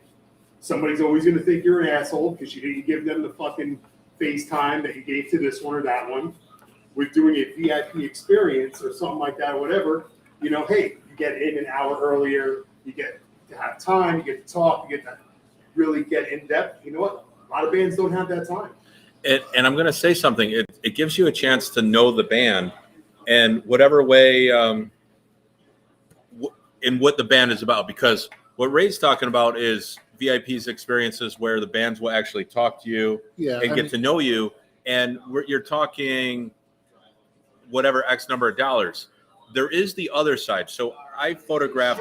Come see me, VIP rate. That's it. You give me $50, you pay my fucking bar tab. I'll come fucking find you. I don't give a shit. He'll fart on your There couch. you go. That's right. I've seen VIP where I photographed once for Kendrick Lamar, his VIP. Literally, I taped the ground where people were supposed to stand, and their whole VIP experience for $200 a person was to stand where I taped with Kendrick there, not saying a word, snap, and they moved on. Yeah, They didn't get 2 seconds So with the guy. let's It's crazy. Let's dissect the VIP thing a little bit here. But before that, Johnny Morris said, "I'm drinking too much. He might come and drive me home." Johnny Morris. Who's drinking? Who's driving him home? Me? Not Johnny. I don't want Johnny to drive me home. Oh, I don't know if he could drive. I don't know if he's ever sober enough to drive home. I didn't know he had a license. I don't know about. Okay, so the VIP thing. So now, like Brick by Brick's doing a VIP thing for our record release, but well, yeah, it's not like a meet and greet. Like these meet and greets, I don't necessarily agree with so much, but the ones that I have done security for at Empire were done very well, and I can't think of the names offhand. Black but Label Societies looks really good. You know what? They were very personable. They look really good, and it was like $100. You get to meet them, you get to hang out and ask questions. And it's cool, and they'll sign some stuff. But I mean, for like, that's Black Label Society. That's a level. That guy's time is worth money. Right. To me, that VIP experience for that fan is worth it. The one you just mentioned about Kendall, that's just a dick move. That's just a money grab. Oh, it was crazy. But I did a VIP security for a couple of pop punk bands, and you know what? These kids put effort into those VIP packages. So if you bought that VIP package, you got a bag with a bunch of unique items in that bag that were only issued to a VIP that's person. What I'm saying. You find out about the band you like. Yeah. So if you like a douchebag and you spend $200 or $600 or $1,000 or whatever Kiss charges, I think Kiss is like a couple grand. At the club level, I would say it's worth it. At the level you're talking, no, probably not, because you know what? You're a dollar sign. And that's it. At that point, it's just. But and it's probably not even their decision. That's probably a management decision. You guys got to do a meet and greet. But when I see the bands put the work in to their products that they're giving away at these VIP things, as well as the meet and greet, a picture, an autograph. This one band, they met with every single person in that line, and there was probably 150 kids there. Oh my gosh! And those kids got free, not free, but they got early access. They felt VIP, and that was worth it. But so Peter Frampton was good. Cheap Trick was the worst. Zach is awesome, but I'll tell you, the club shows. Some of these young bands, I have to say, they're not making a lot of money on the road. Their agent is getting this. They're getting this. Their VIPs is how they get from show to show. It might be. I mean, I don't know the ins and outs of some of them, but Yeah, I mean, who knows what's going on behind the curtain? Because you got to understand, when you're on a record label, it's just a giant bank loan. I mean, people don't realize, like, oh, I'm signed to this major label. It's like, yeah, you owe major amounts of fucking money. You owe management, you owe booking agents, you owe PR, you owe all this stuff. It's like, that's not free. So yeah, these VIP packages are probably helping put gas in that tour bus that costs $5,000 to rent a week. Or if they own it, God forbid, that's probably their payment. Hey Ray, So how about me? Am I I have to redheaded step I have out to here? break the seal. I'm pulling in an audible. So you're gonna have fuzz. I got fuzzy. You're gonna have fuzz because I've got to go break the seal. So everyone, Thursday nights on Nippertown is that Fuzz and Rock show. You're not seeing weird things. He's coming in. Tag him in. Tagged in. No, you're definitely seeing weird things if I'm here. Yeah, so like I said, the VIP experience. I mean, it's Right? yeah, it's all on you guys. So at a Nippertown's tab, right? No, but I think it has to be tailored to each artist and to each person's preference. I mean, like for us, a VIP experience is, you're gonna get a cool product, because you want a VIP experience, you just come to a show and kick me in the nuts, and I'll be like, hey, what's up? Buy me a beer. It's going to involve a shot too, I'd imagine. What's that? It's going to involve a shot too, I'd imagine. Yeah, maybe. You know. Yeah. So for our record release party, Yep. on February 19th, we're doing a pre-party on the 18th, and Sherwood from Skinless is putting that on, and I'm showing up to that, and I'm bringing $500 to open up a tab to buy people drinks at that. You heard it here, folks. And the only way to get into that is if you have a ticket for the 19th. So get them online. Get them now. Where's that on? Where do they get them online? Ticket Web. Take it up. All right, cool. So, you guys covered a lot of it, man. I don't even know what the hell to ask you now. So, okay, let's talk about way back in the day. You and I were just When we used to raid WVCR. even before that. I'm talking like back towards high school and stuff like that. The Attica days. Now, do you remember the names of the releases that you had from Attica? Our first one was called This One. Yep. Then we had 49 Fingers Live, because right after this one, I had my finger chopped off. So we did 49 Fingers Live. And this happened on August 20th. And we had a show September 26th. I fucking played it. And you retrain. You I had to retrain yourself to play Three fingers, that baby. way. And then let's see. Then we had Pitch Black was a CD. Then we had, oh my God, we had Weed Out the Week. We had a few tapes. We had Not for the Squeamish, Hypocritical Masses. Shit. You know what? And I all I have is the CDs. I don't have any of the tapes. You guys put out a ton of stuff. And Yeah, we did. You guys were the like. We wrote a when it lot came of to, shit. like the Battle of the Bands. It was like you go to enter and you're like, who's playing? Oh, Atticus. Yeah, fuck that. Nope, not doing it.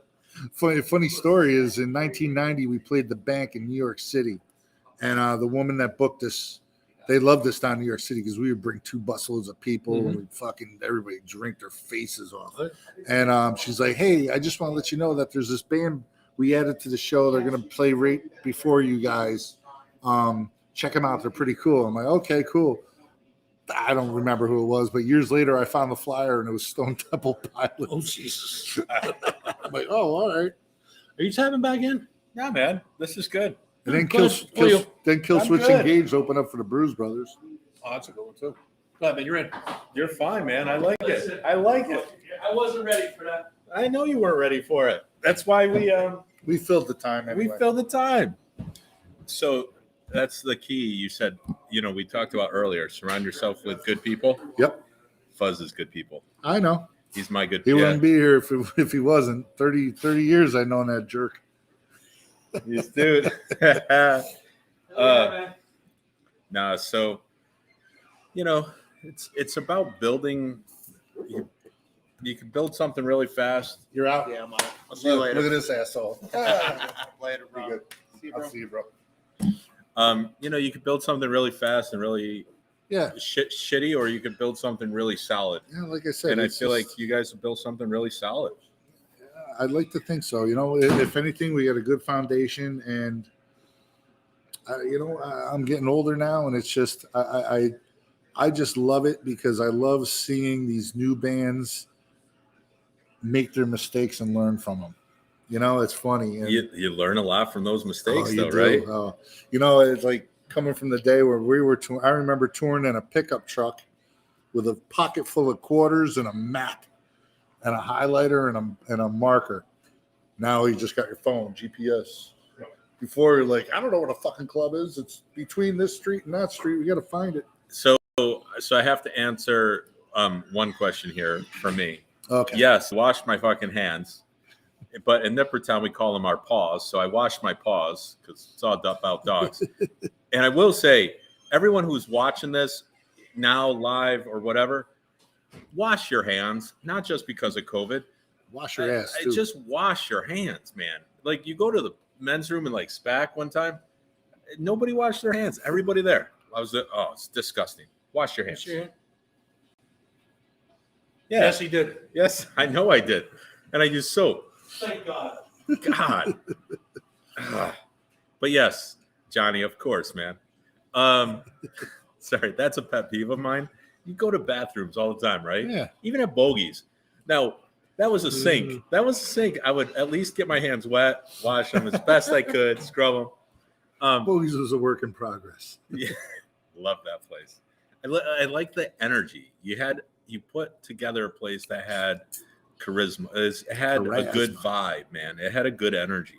Yeah. This new place is starting to feel at home, and that vibe is starting to take over. It's good. Fuzz wrote, Bogey's bathroom was world famous. Now, I have to say, I might have said a few times in this COVID that I can't get COVID because I used Bogey's bathroom. Jesus. I'm sorry. I'm sorry. I'm being honest. I might have used it a few times. Yeah, well, it is what it is. But I did get COVID. The bathrooms at the new club are very nice, and they're very oh my God. very taken care of. The new club is great. The air conditioning, it's big and open. The sound is incredible. Yeah. High Peaks did an incredible job with sound and lights. It's fabulous, man. You guys, if you haven't seen a show at Umpire Live or Empire Underground, you need to. You really need to. And it should be this weekend for Hooligan Holiday. And while you're there, pick up tickets for the Brick by Brick album release on February 19th. Hey, Ray. I'm back. You're back. So, Took care of some fine patrons. So I don't think I've ever done an interview where people were live at the bar and like you were working and everything. This was cool. Yeah. I mean, it's a good day for it. Pee break. Weekends are normally busier, so earlier in the week is best for these type of things. Plus we're not a normal bar either. We have limited hours. Everything is New York sourced and produced. So. And not everything on tap is a fucking IPA. Yeah, well, that's... There, in the camera. Not everything here is an IPA. So it's a safe haven for people that actually like beer. Yes. Thank you. Sorry. That was my public. Beer, craft beer, cocktail cans, seltzers, ciders. Porters. Mead. So I go into a place and I'm like, give me the darkest beer or whatever. I come in here and I go, Ray, I like browns and I like porters. And he's like, we have both on tap. I'm like, oh, what? And a ton of them in cans. So the Bull and Bee, I can't say anything nice or anything like I can't say anything nice. I can't say anything that's not like real beer.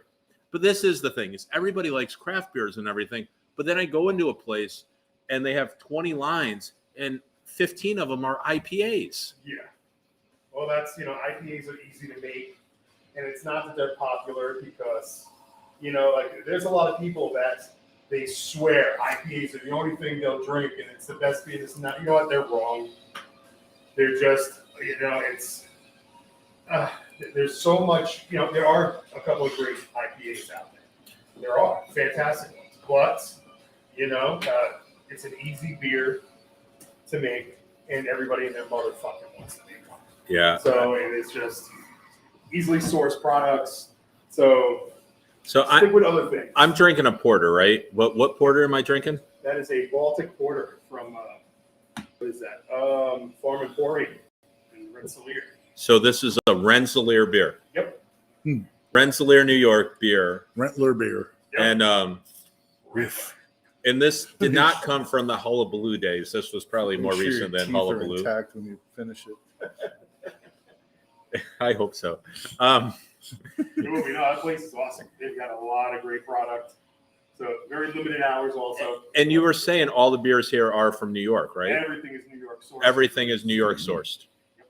And yeah, and somebody else said we need to do more shows like this, like on site in real. And we've been doing more and more live shows. It doesn't take a whole lot. So we want to. I appreciate Ray for hosting us, Mike for suggesting this place. Yeah, I was like, let's make it interesting, Yeah.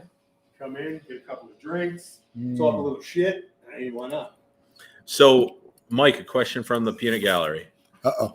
When is the next Mike Valente is an asshole merch coming out?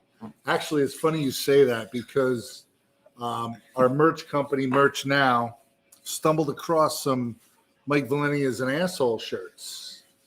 So, I'm pouring myself one. yeah. I'm like, what is Beaver Kill? Beaver Kill is made by Do Good Spirits out in Roscoe, New York. Roscoe. Fantastic. All bootlegger products. Oh, yeah. It's funny because How can he say it's fantastic and not pour us once? Well, because that bottle was a gift. ouch. Ouch. Anyway, so yeah, Mike Valente's an asshole. So there's there might be some shirts available this weekend at the Hooligan Holiday. They're an Upstate Records Merch Now account. So we found them, and I was like, all right, we got to get those out. So I get the next couple days off from work, so maybe I'll go pick some up. But so if you're going to be at this weekend's show, we can accommodate you. But Yeah. it's funny. I've sold over 500 of them stupid T-shirts. Robert Mack, thank you. Beaver Kill. Ooh.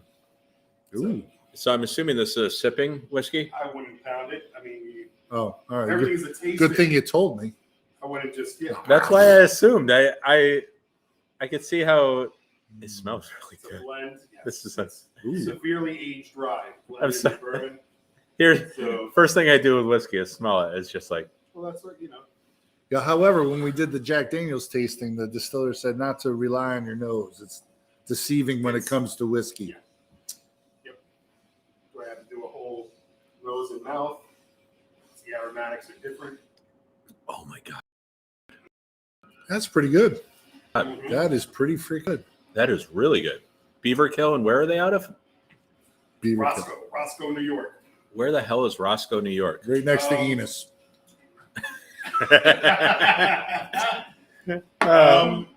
About 20 minutes west of Monticello. All right. Where's Monticello? Thank you for asking. Thank you for asking. That's that. north, right? No, it's still Oh. south. It's still west of Hudson in that area. Middletown. Okay, Where's Middletown? fucking Middletown? All right, we'll keep going. No, Middletown, no. So along that line, Middletown, Newburgh. Okay, So that's, so Near here's Alan's house. so pretty Ray. much, yeah. So Ray, my geography is Storm King. Storm King is great. The mountain range over there. so my geography is what venue is it by? Sound Asylum. Okay, so Well, that's the closest one.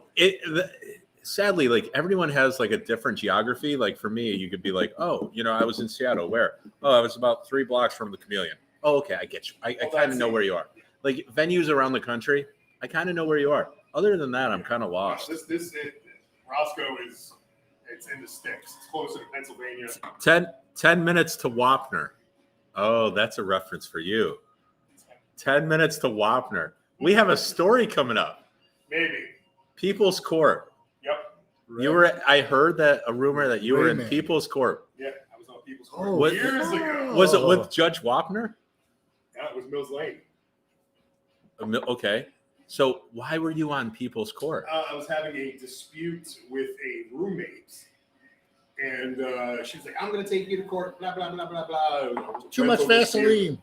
type of shit, and so she didn't want to pay. It was a whole fucking nightmare. But so she went to People's Court, and they pay for everything. Win or lose, you get paid. They pay the bill. They take care of everything. That's how it does. So I'm like, you know what? Why the fuck not? It was only like something like $500 or whatever the fuck it was at the time. Did the paperwork. They're like, all right. So I show up. I kick the fucking, the pews open. I'm like, I kick everything open. I'm like walking in. They're talking about me. So he starts talking. And he's like, oh, what do you do? And this and that. I was like, oh, I'm working on this. I finished school. Do music and everything, just with older bands. So they're going back and forth, asking questions.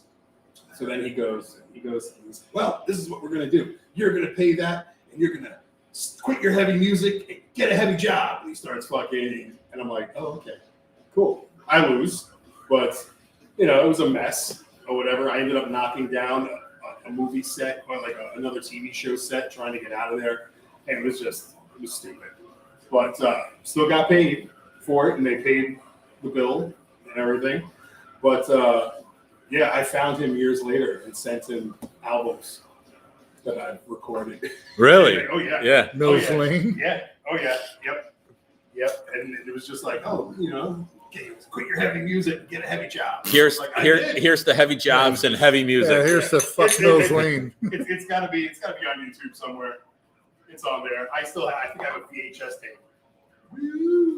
If you guys can't find it somewhere. on YouTube, if you can find it on YouTube, somebody put it in the comments, please, just so we have it for reference around this.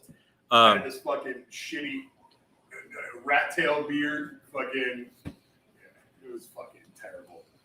Were you ever on TV like that? Cops or something? I also did. I did a bunch of other things. Pornos. Really? The Ron Jeremy of metal. It's more like a turtle. I want to say it was. I'm trying to think now. You're jogging my memory. I had to do something. Well, you almost had that at the Oh well, at the Duster. Duster. When I had the Duster, we were contacted by Spike TV at the time. They wanted to do a reality TV show out of my bar. Is Spike TV still a thing? I don't think so. So for anybody who doesn't know, Spike TV was just a shitty men's channel and the their whole gear was that it was men's TV. So it was men's TV. Yeah, I think the Man Show was on that, right? Yeah, the Man Show with like Adam and whatever the doctor. Jimmy Kimmel. It was Yeah. Jimmy Kimmel. Yeah. Anyway, so Man TV. Spike so TV. they wanted to do a pilot, and it was going to be they were going to supply a celebrity bouncer, and basically they showed up to film the pilot. It was a fucking circus. I because I knew they were coming, and I'm like, you know what, Brick by Brick's going to play. I hired a bunch of strippers to mud wrestle while we were playing. Not oil wrestle while we're playing. I hired another girl to walk around and breathe fire. And there's like 300 people shoved into place and fights, and cops came to like, we pushed the cops out the door. The producers just like, are you fucking And the kidding me? Duster was in Troy, right? Yeah. The cops or the producers are just like, what the fuck? I go, yeah, this is pretty much kind of what we do. Welcome to Troy, New York. I said all I did was Welcome make a to couple Duster. extra phone calls to get the help, but I mean, yeah, it's fucking chaos here. And then my bar got shut down for political reasons. So It's the worst reason in the world. Yeah, well, it started off because I wouldn't pay the Troy cops off. Captain Bouchard. Fuck you, Captain Bouchard. He's not there anymore. He got fired because he got caught. So he tried to shake me down, and I wouldn't pay. And then he pinned some fucking some kid got killed down the street, and he blamed it on me. That's basically how that happened. I was going to look to my left to see if I should tell my Troy PD story, and I was going to have Fuzz like be my monitor because he's, you know, like that guy. So I have a brand new car, a Ford Bronco, the new Ford Bronco, right? Drive into a show in Troy. Tell it. All right, he says tell it, but I'm driving Troy, driving in Troy looking for parking. One of the Troy PD runs a stop sign and hits my Bronco. It's your fault. And right, $11,000 worth of damage. And the police officer was like, yeah, they owned it, but the city of Troy is self-insured and they deny all responsibility. But the police officer, it wasn't the PD. They were actually like, yeah, man, it was our fault. We didn't have our lights on. We ran the stop. They were good. But the city of Troy was self-insured. So they were like, no, you know, you got to prove it. Like, are you kidding me? It was a brand new vehicle because they just came out this year. Fuckers. Famous quote from the former mayor, that asshole Harry Tatunjan. He actually said, Mike Valente set Troy back by 25 years. I'll drink to that. That is so good. He showed up. That's fucking great. He showed up to my block party to make an appearance and discovered there was nothing but Hell's Angels and fucking basically every working class Troy kid there. It was not college related at all. He was not happy.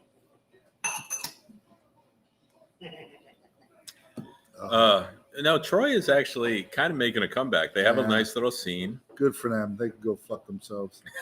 I'm from Troy, and I won't cross the bridge anymore. I'm done. Done. That Troy attitude. That Troy like. No, you know, it's just the not the people, but the politics, the police, and the government in Troy never showed me any love. So Amy's with you.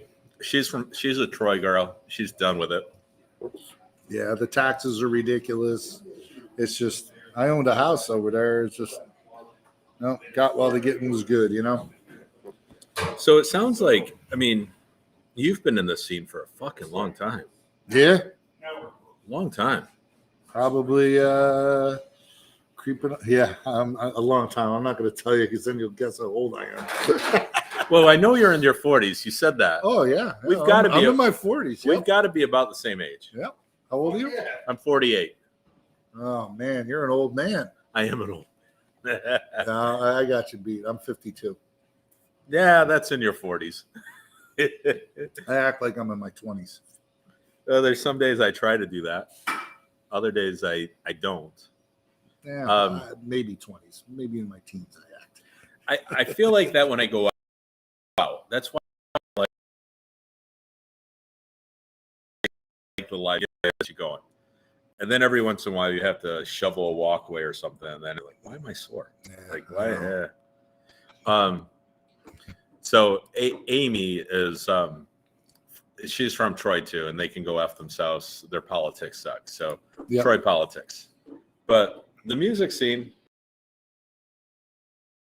you know, but we cater to the whole capital region for the music scene. Sure. Because the whole back in the 90s, one of the things I think that hurt hardcore was the river. Like Troy Core in Albany, like there was this competition. There was always that little rivalry, but I mean, they'd get over it. There'd be it was on and off for years. It's one scene. It's just it's Albany style versus Troy Core. It's one scene, and it's like people for a show, it's too far. Or I can't go down for a show, it's too far. It's like, come on, guys. No, There's far a and few north way. between. Just support the whole scene, right? Like, Yep, yeah. And it's a good scene. it's great. I mean, and it doesn't matter the genre. No, It really doesn't. No, it doesn't.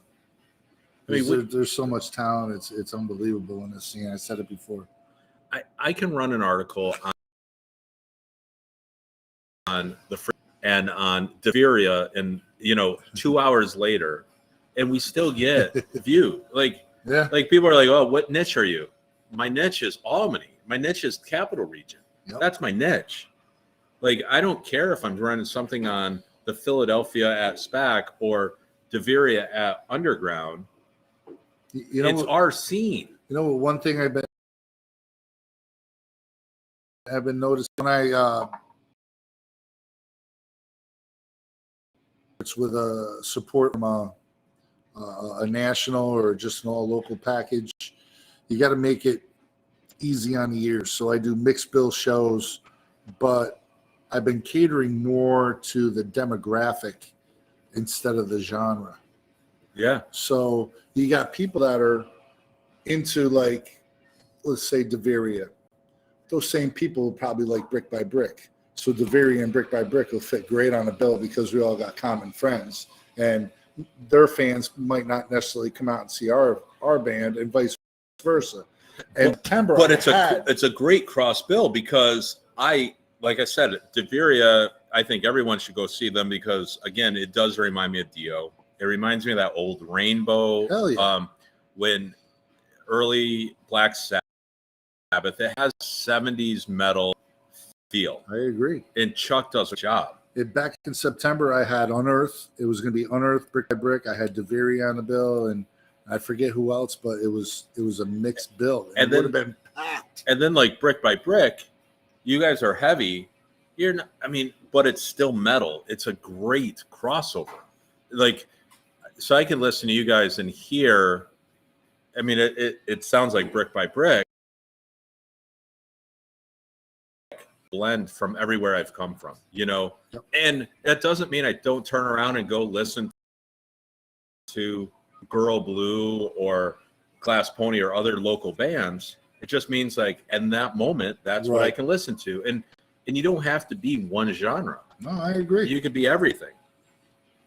No, I think it's great. I love the scene. I love that you're involved with Empire Underground Live because I think that it's the culmination of so many things. Like, you know, we all kind of climbing that mountain, and then, like, Empire Live, it could be a really solid foothold. And I know the local music coming back there, you've had a huge part of bringing that local music in. And, yeah, I mean, every national that comes through there, first question I ask is are locals allowed? A lot of times it's a no, you know, but like, you know, Chuck from DeVere asked me, he's like, is Jeff Tate looking for openers? And I'm like, let me ask. They said, yep. I said, boom. Do you know who got to interview Jeff Tate on the computer on video? You? Oh, fucking Fuzz. Fuzzbag? Fuzzbag. Fucking Fuzz. You. He's over there. He's hiding again. Jeff fucking Tate. I've seen that video. It's up for town. It's available on That Fuzzing Rock Show.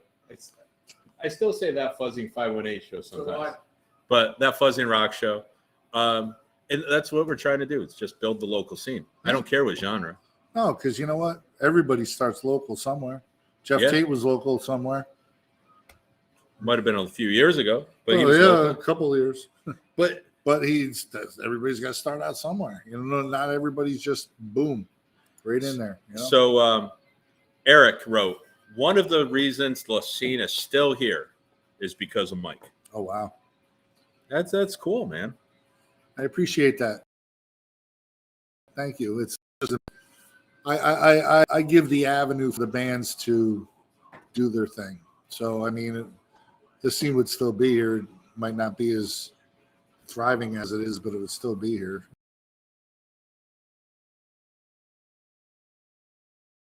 Just, You look around here and you have everything from Fusebox that's open back up, Empire Live, Empire Underground. We have Parish Public House. Yep. And we actually ate there before we came here. So it's good food and good music. yeah, the good people over there. Good people. The Hollows, good food, good people.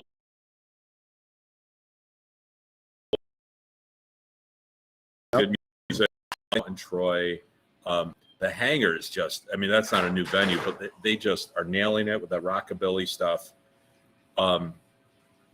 We have a lot of venues. We have a lot of bands. We just not be afraid of COVID. Just kind of go do it. Hey, you know, I mean, not saying not be afraid. Just be smart. It's just, you know, the thing is, it's the media is really browbeating everybody with it. So a lot of people don't know what to think. I don't know what to think. Nobody knows what to think. It's just, I just want it to be over with, you know. We got Omicron, my wife and I, right after New Year's. So I was down for 12 days. I quarantined for 10 days.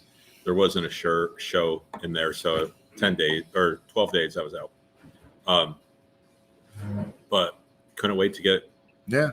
You know, I had it back in September, and I only had it for 2 days. I didn't even break a fever. Oh, I didn't have a fever either. I had a cold. I had cough and congestion, but I waited until I had a negative test before I left. Yeah. After the 10 day, the quarantine, because the rules they keep changing the freaking rules. Yeah, because they don't know. Nobody knows. It's like COVID's the new flu now. Anyway, it's like you don't even hear about the flu anymore. We're all gonna get it. But I do appreciate that, like venues like yours are continuing. Well, I mean, the one thing I want to stress is that Empire is I know New York State said mandatory vax or mandatory mask. The venue chose mask because we don't want to against the vax. I'm not exactly for or against the vax. I don't believe that I need it. My pharmacist says I don't need it because I got a good immune system. I'm healthy. I did get it because my work, wanted me to, and I'm just like, Look at your arms. You're not afraid of needles. No, I'm not afraid of it. It's just Ray rolled up his sleeves. Like, I'm not afraid of needles. It's not being afraid of needles. But I do It's have about what you're putting in yourself. I do have friends of mine that are very against it, and I respect their opinion. And you know what? It's that's people are going to shut up and let them have it. And I'm really at the bear. I have mine, and if they get it, I will get it just because I don't care, and give it to me. But I don't care if you do or you don't. Just don't stop our economy anymore. I know. It's if you could stop the economy for like 2 weeks or 4 weeks and make it really go away, that was one thing. But like stopping it and then all I know like is local businesses, whoever the next president is got a lot of shit to clean up. Oh, and it's not. I'm not saying that one way or another that's bad now. Or in this state, the next senator, or the next or governor or whatever. The thing is, though, somebody's got to pay for all that fucking money that was dished. So, oh my God. Some way. I'm like, Yeah, and you know who's paying for it? You guys are. You're paying for it. We're the middle class. We get everything on our backs.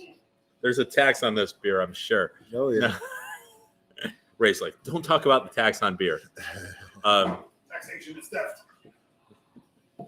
So what am I going to do now that the porter is gone? This is the big question. This is the next question. What am I doing after the porter? I'm running up a tab. I'm gonna have try to a brick by brick fucking pillage mead. Do try the meat. you like mead? I'm gonna I said, I didn't like mead before. This was all right, and we took. I'm gonna do the pillage mead.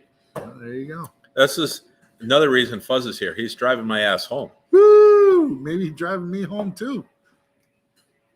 Aren't you cousins with my girl? What's that? You're cousins with my girl too. My nephews are here. Yeah. His nephews are talented musicians. Yeah. They play. Those nephews? Yeah. This feels so sophisticated. Oh, it is. Like so now I took a mead, which is a honey fermented wine, pretty much. But this to me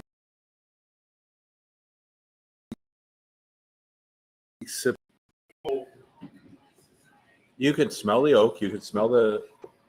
You could definitely smell the honey. That's the ingredient. Wow, that smells good. All right, guys, this is Pillage Mead. Available at Helderberg Mead Works and the Bull and Bee Meadery. Come in and get it. Wow, you can really taste the honey. What is this? 18%? 17. 17%. You can really taste the honey in this. So this is the bee in the Bull and Bee. No. No. What is this behind the Bull and Bee? Bull and Bee, baseball. The bee is obviously honey, so there's that. But the bees were also the messengers in Greek mythology. Yep. And the bull used to be Bulgaro's tavern for years. It was abandoned for over 30, and then Traj and his partner ended up buying the building. So, and then this was big.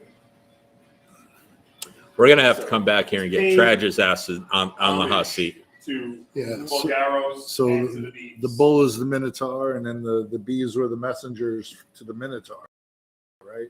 Yeah, but for the well, you figure the Minotaur, obviously, the bull, but also if you look on the mural in the back of the building with all the bees, then you have like all the imagery on the bottles, especially. You have the Greek key and all that, and that all ties into the maze, which was under Poseidon's temple, which is there on the mural. A lot of intertwining parts. Traj come up with this shit? Yo, that motherfucker's brain never stops. Traj he's Brilliant. He's a fucking cerebral dude. He's listen, he's very intelligent, and he's got ADD. ADD is my superpower. So I will drink to that. He's like a shark. If you don't stop swimming, he will die. So he keeps swimming. I tell 4 a.m. I was thinking about this, and this is what we want to do next. And Yeah. this is this. ADD is the superpower. Well, that's how I am with our brick by brick merch. I'm like, what stupid shit can we? So I mean, we did the liquor, we did the mead, we did the beer. I'm like, yo, we need our own cigars, so we did our own cigars. It's like, whatever. You know what? The shit sells. It's like, what? Yeah. We just, like I said, we just like having fun. I'm a. You live your life, and it's like, I'm having fun. Why Exactly, bother? exactly. And that's Right? how Brick by Brick is. This band, this lineup has been together since 2014. I don't think we've ever even argued. So where did you? So the other two guys besides Ray and Mike is Andy and James. Andy and James. James is a barber, works at Patsy's. Yep, he's our drummer. I'll give Jameson credit. His mind is a steel trap. That motherfucker rarely forgets anything. I mean, he was like right there. I'm like, I go, I know you didn't listen to that shit. And then you got Andy. Andy's the other steel trap. Me, I forget everything. I'm like, I fucking don't know my own songs. But Andy is him and his own HVAC company out of Sharon Springs, and Oh, I like that area. Andy is he's just a mellow dude. His superpower is Don't say it.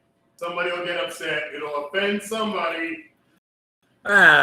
Nobody's No, watching. no. We're so late into. his superpower is he can drive drunk and nobody pull over. What's your superpower, Mike? No hangovers. Yes, I don't get Motherfucker. hangovers. I do not get hangovers. It's amazing. That's a true fact. 20 to 25% of the human population does not get hangovers. Really? Yeah. You want to hear something even more disturbing? And everybody on here is going to go, this guy is an asshole. I'm buying one of them shirts. I think I have maybe 5 headaches my whole life. Really? I've had 5 today. Yep. I get migraines. And I have a brain tumor. It's fucking crazy. So, does anybody have any questions for Ray or Mike? Just put them in the chat. We are kind of at the point where we're chilling out, drinking, and When are you guys gonna by the way, stop so I can go watch TV? this is delicious. It's good, right? I take credit in developing this recipe with Peter. I can tell you, very no hangovers. No hangovers. It's all I pickled myself with the stuff I make here, and as well as the Hamburg products, and it's Now I'm looking over. There's a pumpkin brown. What I didn't try today. What I don't know why I didn't try that today. I should have probably switched the porter, but we picked the and then the ILF honey. What the hell? Indian Ladder Farms. Oh, okay. Honey lavender So another cider. local Indian Ladder Farms. Yep, they're great too. Another great place. Yeah. My wife drags me up there to look at the animals. She's obsessed with the animals. I mean, you can walk around here. Oh, you know, I bring Come her. February 19th, there'll be a ton of animals. There'll be a lot of animals. For COVID. We were one of the COVID chicken people that we got chickens for COVID. What? You know, they're so cute when they're little. I'm not And then following they're it. We have a big, they're- like COVID came and like she wanted a project and we got a chicken. Oh, So I have to tell you, you get a fresh egg and it's still warm and you crack it open and make an egg sandwich. It is good. It is. Oh yeah, it's all different. Oh, it's so I'm not dissing her there. She had something going on there, but you know who takes care of the chickens? you. Of course. COVID's barely hanging on. and So you got- word of advice from Johnny Morris. You can't have a hangover if you never stop drinking. This is true, but I do have to stop drinking periodically for work and social events with my.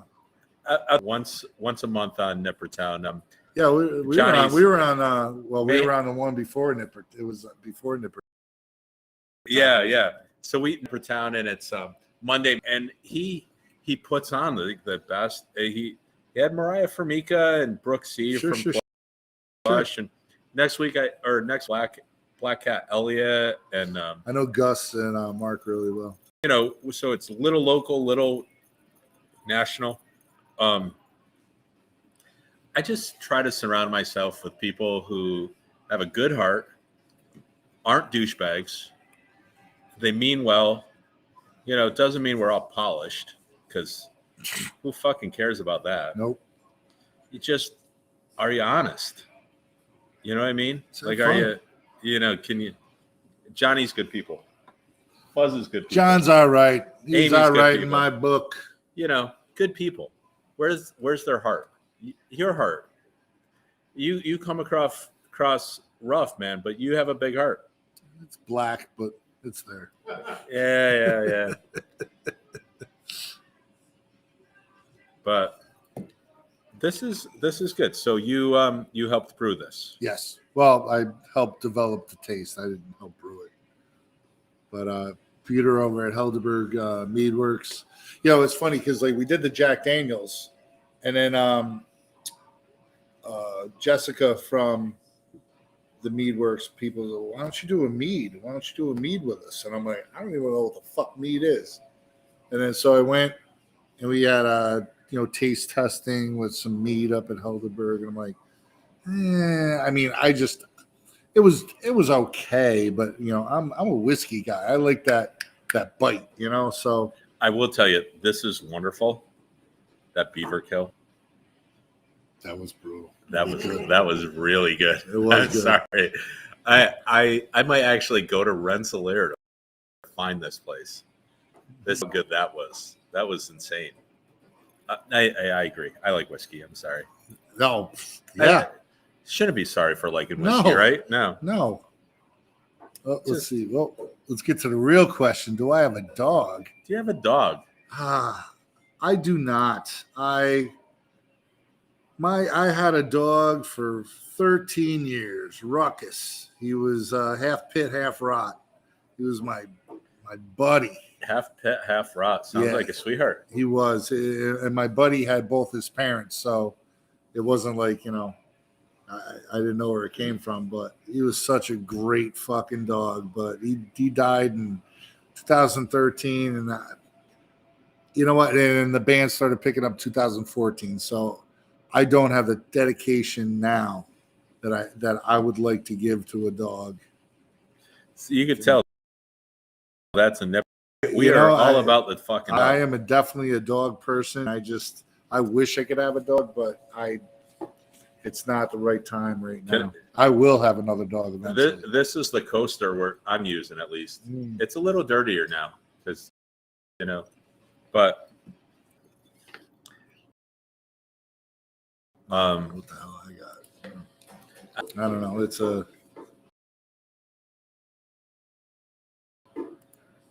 There you go. That's a local magazine. Amazing. Yeah. Yeah, they do good too. They do good stuff. True Brew magazine. Yep, we got it over there in the corner. What I love about that is it's local too. Like, honestly, that's if somebody says, "What's your genre?" Yeah, you know what? I mean, even everything I do, everything I buy, I always get from the underdog. I would buy something at a mom and pop shop before Walmart any day. I agree. I mean, we have a good scene.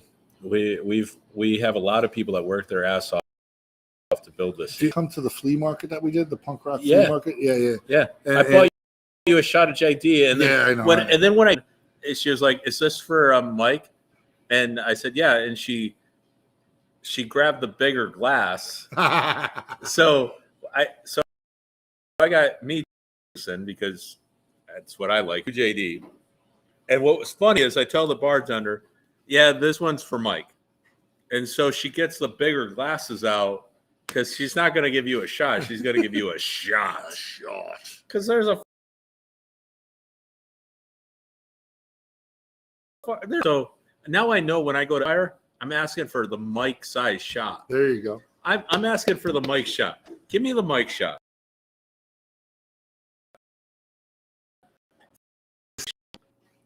Not a little fucking boy. Give me the big boy. Yeah, you're ready to run with it, then. Yeah, like I said, so that punk rock flea market brought out a lot of cool local vendors, and I have stuff for Christmas. That was a good show. That was good. We're gonna do another one, I think, around May. You got to hit us up. We've got to have a booth. We'll put Amy in the booth. Is it dog friendly? Can we put a dog in the booth? I don't care. All right, Odin's going in the booth. Bring a fucking horse. You're dog friendly? We're dog friendly here. That's funny because that was the last question. It was, does the Bull and Bee allow dogs? Yes, we are dog friendly. Dog friendly, nipper approved. So one of the things we're doing in 2022 is we're doing on the website, we're going to list everybody that's dog friendly. And we're going to have little stickers for any bar or restaurant place that's dog friendly. Be nipper because that's nipper, right? Like, duh, nipper. And we're going to put it in their sticker and say they're dog friendly, nipper approved. So Bull and Bee, dog friendly, nipper approved. Boom. Because it's really big. Like, I like my dogs. Dogs better than people. I think we all do. I'm sorry, anybody watching, but honestly, dogs are better than you. They are better than people. You can't call a dog an asshole. You can call me one, but you can't. I am an asshole, but my dog, even when I'm an asshole, my dog loves me. Oh yeah. Do you have a dog, Ray? No, not at the moment. I mean, I do. One of the roommates has a dog. What kind? So, okay. A pit? Nice dog. Yeah, except for when he's being a dick. But Whoa. normally, he. He's show, a good boy. He's a good boy. He looks like a good boy. He's a good boy. They're all a good boy. Yeah. I got a funny story. So when Ruckus was alive, my buddy Nicky stayed at my house because we did. I used to do a tattoo convention called Rat-a-Tat, which is similar to what the hooligan holiday is, minus the tattoos. And Nicky stayed at my house, and he slept on my couch, and we woke up the next morning. And he's going to his pockets. He goes, "Yo, your dog pickpocketed me." I go, "What are you talking about?" He goes, I had a bunch of weed candy in my pockets. I go, "Oh no, how much?" He goes, "Well, how much weed candy or how much in THC?" I go, what did my dog ingest? He goes, "Probably about 2 ounces worth of weed." Oh, shit. I go, "Uh-oh." So I called my friend. She was and she goes, "Well," he goes, "your dog's gonna be fine. He's just gonna be really lethargic, and the worst case scenario, he's gonna probably shit or piss on your rug or wherever he's laying." I'm like, "Oh no!" And sure enough, I look at my dog, and he's just like, That is one stone dog. "Oh my god, it was You terrible." should have thrown on the Snoop Dogg. So I made Nick drive from northern Nicky when he was from upstate Concert all the way to my house once an hour to check on my dog. You know, "It's your fault. You go check on my dog," and he would, and he's like, "He's fine, he's fine." I got home, the poor dog. He was just like, his eyes were rolling, and I'm like, "Oh my god!" And I kept calling my friend. I go, "For a little while," but I'll tell you what. When 36 hours later. 36. Oh, that was a lot of weed. Yeah. 36 hours. He was like, and running. I'm like, "Oh my God, now I don't know what to do with him." I go, did you have cocaine in your pocket too? But yeah. Johnny is, by the way, happy to see that I'm and having a few pints. So Yes. cheers, credit for that. Salud. Yes. So what he doesn't understand is we're going to do Johnny Morris's Monday Mayhem one of these days. We're looking for a bar to do the Monday Mayhem live. If you give me a heads up, we're closed on Mondays. You're closed on Mondays. But we can make it an event, and I can open for specific hours. You can make it a whole thing.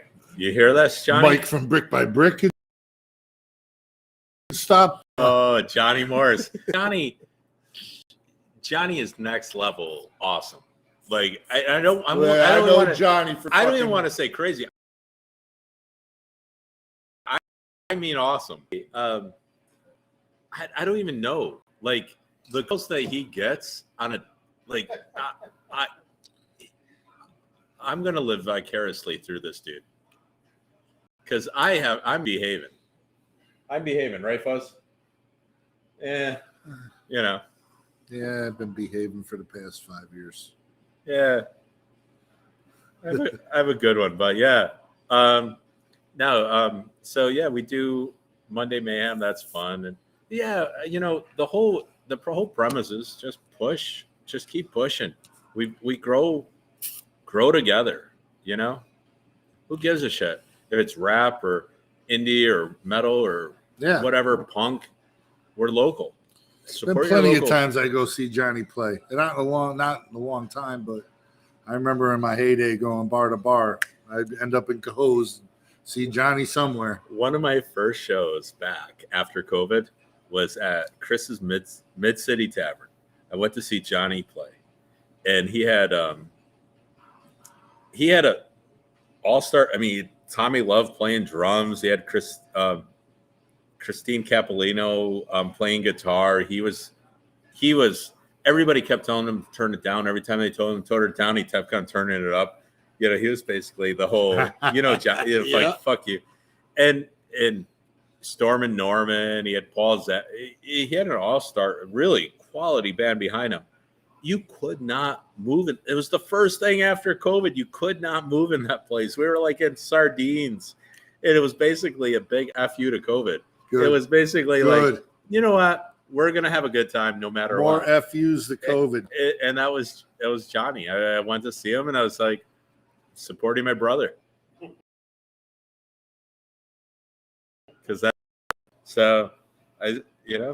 Brothers first, everything else second.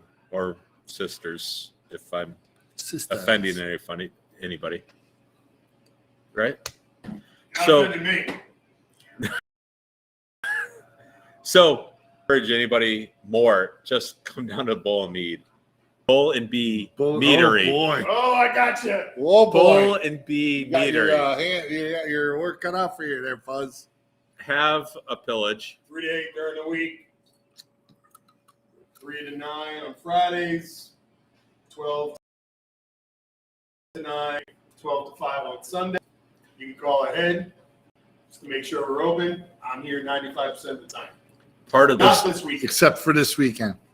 because this weekend you'll be at Capitol. Holiday. That's right. Yeah, Hooligan Holiday.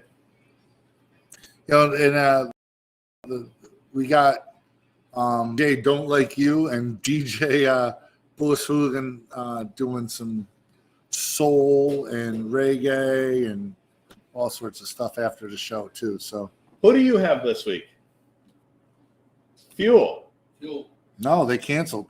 No, but he still has them on the I show. got the interview, though. Yeah, he's got the interview. Fuzz, that Ah. Fuzzing 518, that Fuzzing Rock show. Why am I'm the one who talked you into going that the Fuzzing Rock show, and I can't remember the name. Nobody keeps yelling at me for saying 518. Well, not yelling. That Fuzzing Rock show this Thursday. Fuel. Yeah, they canceled the show, but we still have the interview on that Fuzzing Rock show. Sir. Then that's a good interview. There you go. And then this weekend, Hooligan Holiday. Yep. It'll be a good time. Tomorrow night, the crew, Vegas, Nation to be on. Yeah, tomorrow night Vegas is going to be on the crew. Big ass. If you guys ever want to be on the crew, let me know. I'll send you the link. You'd be fucking awesome. Well, than I ever realized. You are You're a not- smart. You're not shit. You are a smart fucker, aren't Well, Except in Riverside, California. you? Oh, Yeah, it was very cerebral there. California. Riverside Ray. Riverside Ray. All right, listen. So we're on tour in California, and we end up in Riverside to a festival, Tough Love Fest, which we get there at 11 a.m. because it's a festival. We want to get there, get a good merch spot, Yep. you know, get set up, get relaxed, you know. We weren't supposed to start drinking, but No. we did. I don't know. We went on You wanna probably join what 9, 10 o'clock at You're night. part of it. Yeah. We were just going. So I don't know how many beers You're and part of it. how much Jack Daniels we drank, but it was a lot. And it was I don't think we ate. I think it was Cases of beers we didn't eat. we must have kissed a couple cases of beer easy plus Jack Daniels. Anyway, so age and I'm like tuning up and everything. I'm like, okay. So our opening intro was the end part of a song. We had it all worked out. All right. I said, all right. So Ray's line was, your time has expired. And we were going to come into it. And I go, all right, Ray, go. And he's just sitting there. He's like, yeah. And I'm like, no. You're supposed to do. I'm like, oh, here we go. I just looked at Genius and said, forget the intro, go into the song. Boom, boom, boom. So we start playing. So, yeah, whatever. So he wasn't even. Now you just make us. And, So- yeah. So it was a good crowd. It was packed. It was a really good crowd. There was this one gentleman there in a wheelchair. And his friends didn't want to leave, kept wheeling him around in the pit. And, you know, he was doing his thing, and it was awesome. Well, Ray thought it would be a good idea to jump off stage and basically tip the guy out of his wheelchair. His wheelchair wheel broke and rolled off into the fucking sunset. The guy has no wheelchair now. He's fucking paraplegic, trying to get to safety. All these I trying to avoid that wheel across the venue into the beer tank. trying to avoid all these people stepping on his head. You know, the guy's crippled. Fucking. So next thing I know, the guy's friends are trying to help him up. A fight breaks out because people don't know what's going on. There's a guy on the ground trying to get to safety. Fight's breaking out. Ray whips the microphone in some guy's head. Next thing you know, we stop playing. Jameson comes off the drums, starts. Starts We going just- down. we're all I was hammered. the promoter. I I went after the owner. So We're fucking fighting. we're hammered. So he choked out the oh no, you threw the microphone at the promoter or at the owner of the club, smashed him in the face with the microphone. Jameson chokes out the promoter, drops him. The guy's unconscious, and then the owner's like, he's all freaking out, and I grab him. I go, bro. I said, you know how you make this stop? I said, just let us play our last song, because he's like, the show's over. I said, let us play the last song, and I promise you everything will be fine. So we actually did bro him like Pennywise, and everybody's like, oh, Pennywise. So it bridged the gap, repaired all the damage, right? So mind you, it was chaotic. So the owner's got a black eye, and the fucking promoter is got choked out, right? So we end up leaving. We go. And then our booking agent hit us up and said, "Oh, the show is Easter weekend. It was Easter Sunday. It was Easter Sunday." He goes, "The show tonight is canceled, but I have good news. You're gonna play the same venue you played last night." I'm like, "Oh, what?" Oh, no. He goes, "Why? Is that a problem?" I go, no.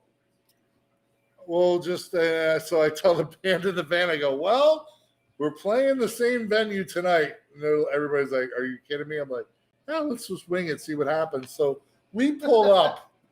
Like we own the place.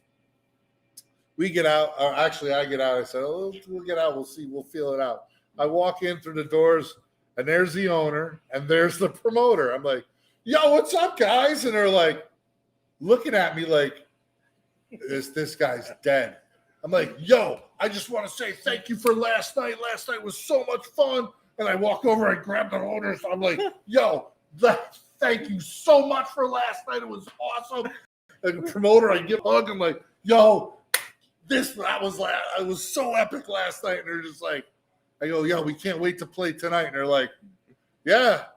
I go, "So do we set up our merch in the same spot?" And they're like, "Yeah." Confusion, So, people. Confusion. So they're like, Fuck them with the confusion. "All right." So I went out to the van and go, "Yeah, we're good. Let's go." Everybody's like, "What?" I go, "Yep." So we roll in. Next thing you know, the owner's buying our merch, buying us drinks. Mm-hmm. It was a great show. the epic. It was great. You guys meant to do all that shit. That's how you do it. For all the new bands, that's how you do it. You just go with the flow. But Riverside Rally, that was epic. And then there was. And let me tell you, I felt guilty for a long time about that kid's wheelchair.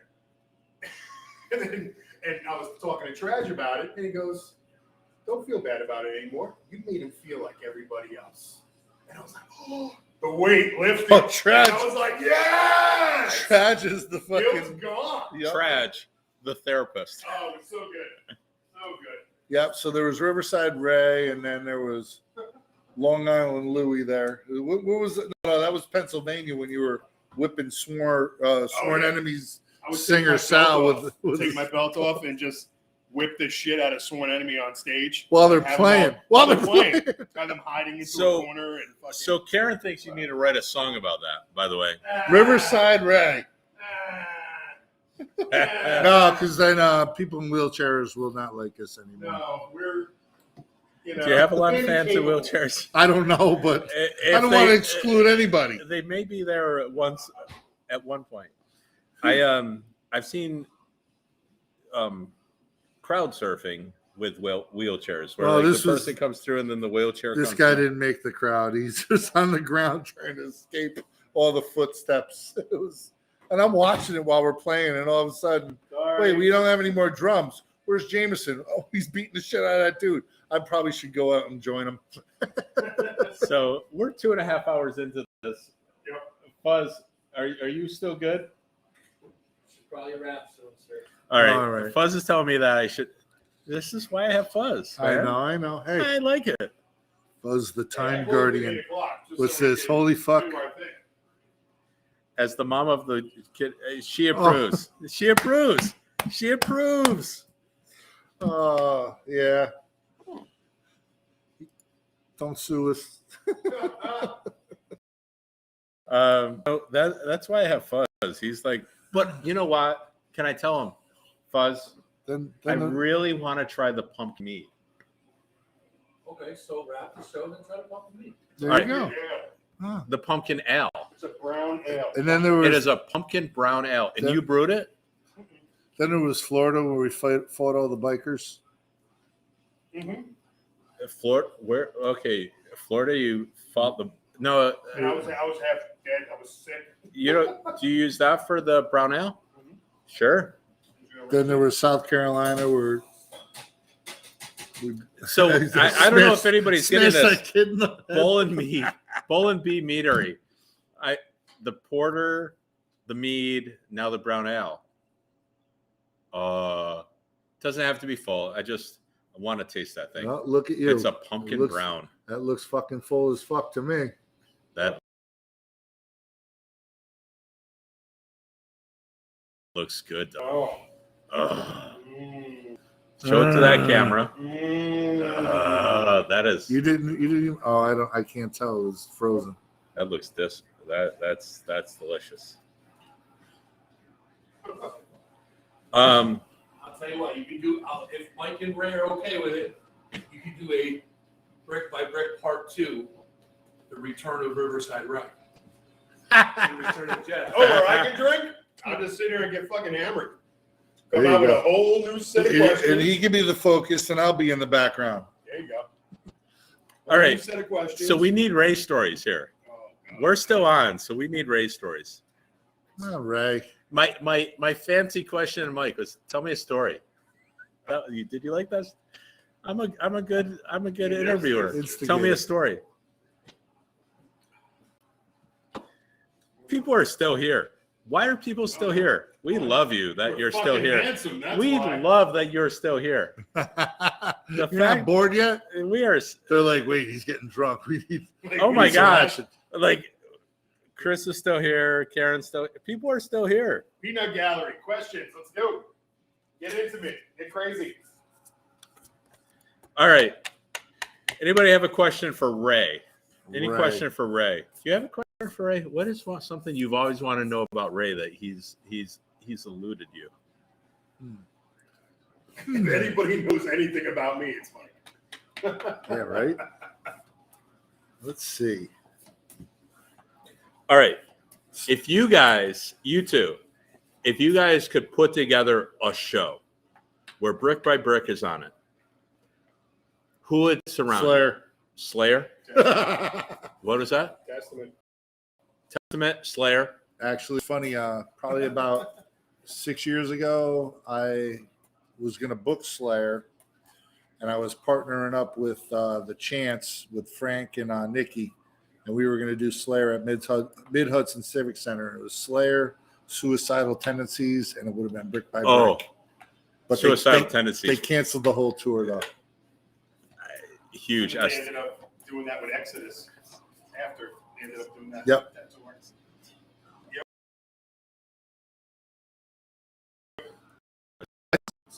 Am I a little crazy? R.I.P. Frank. ST. Suicidal Tendencies, one of my favorite bands of all time. Anything that fucking comes out of Orange County, I don't know what it is.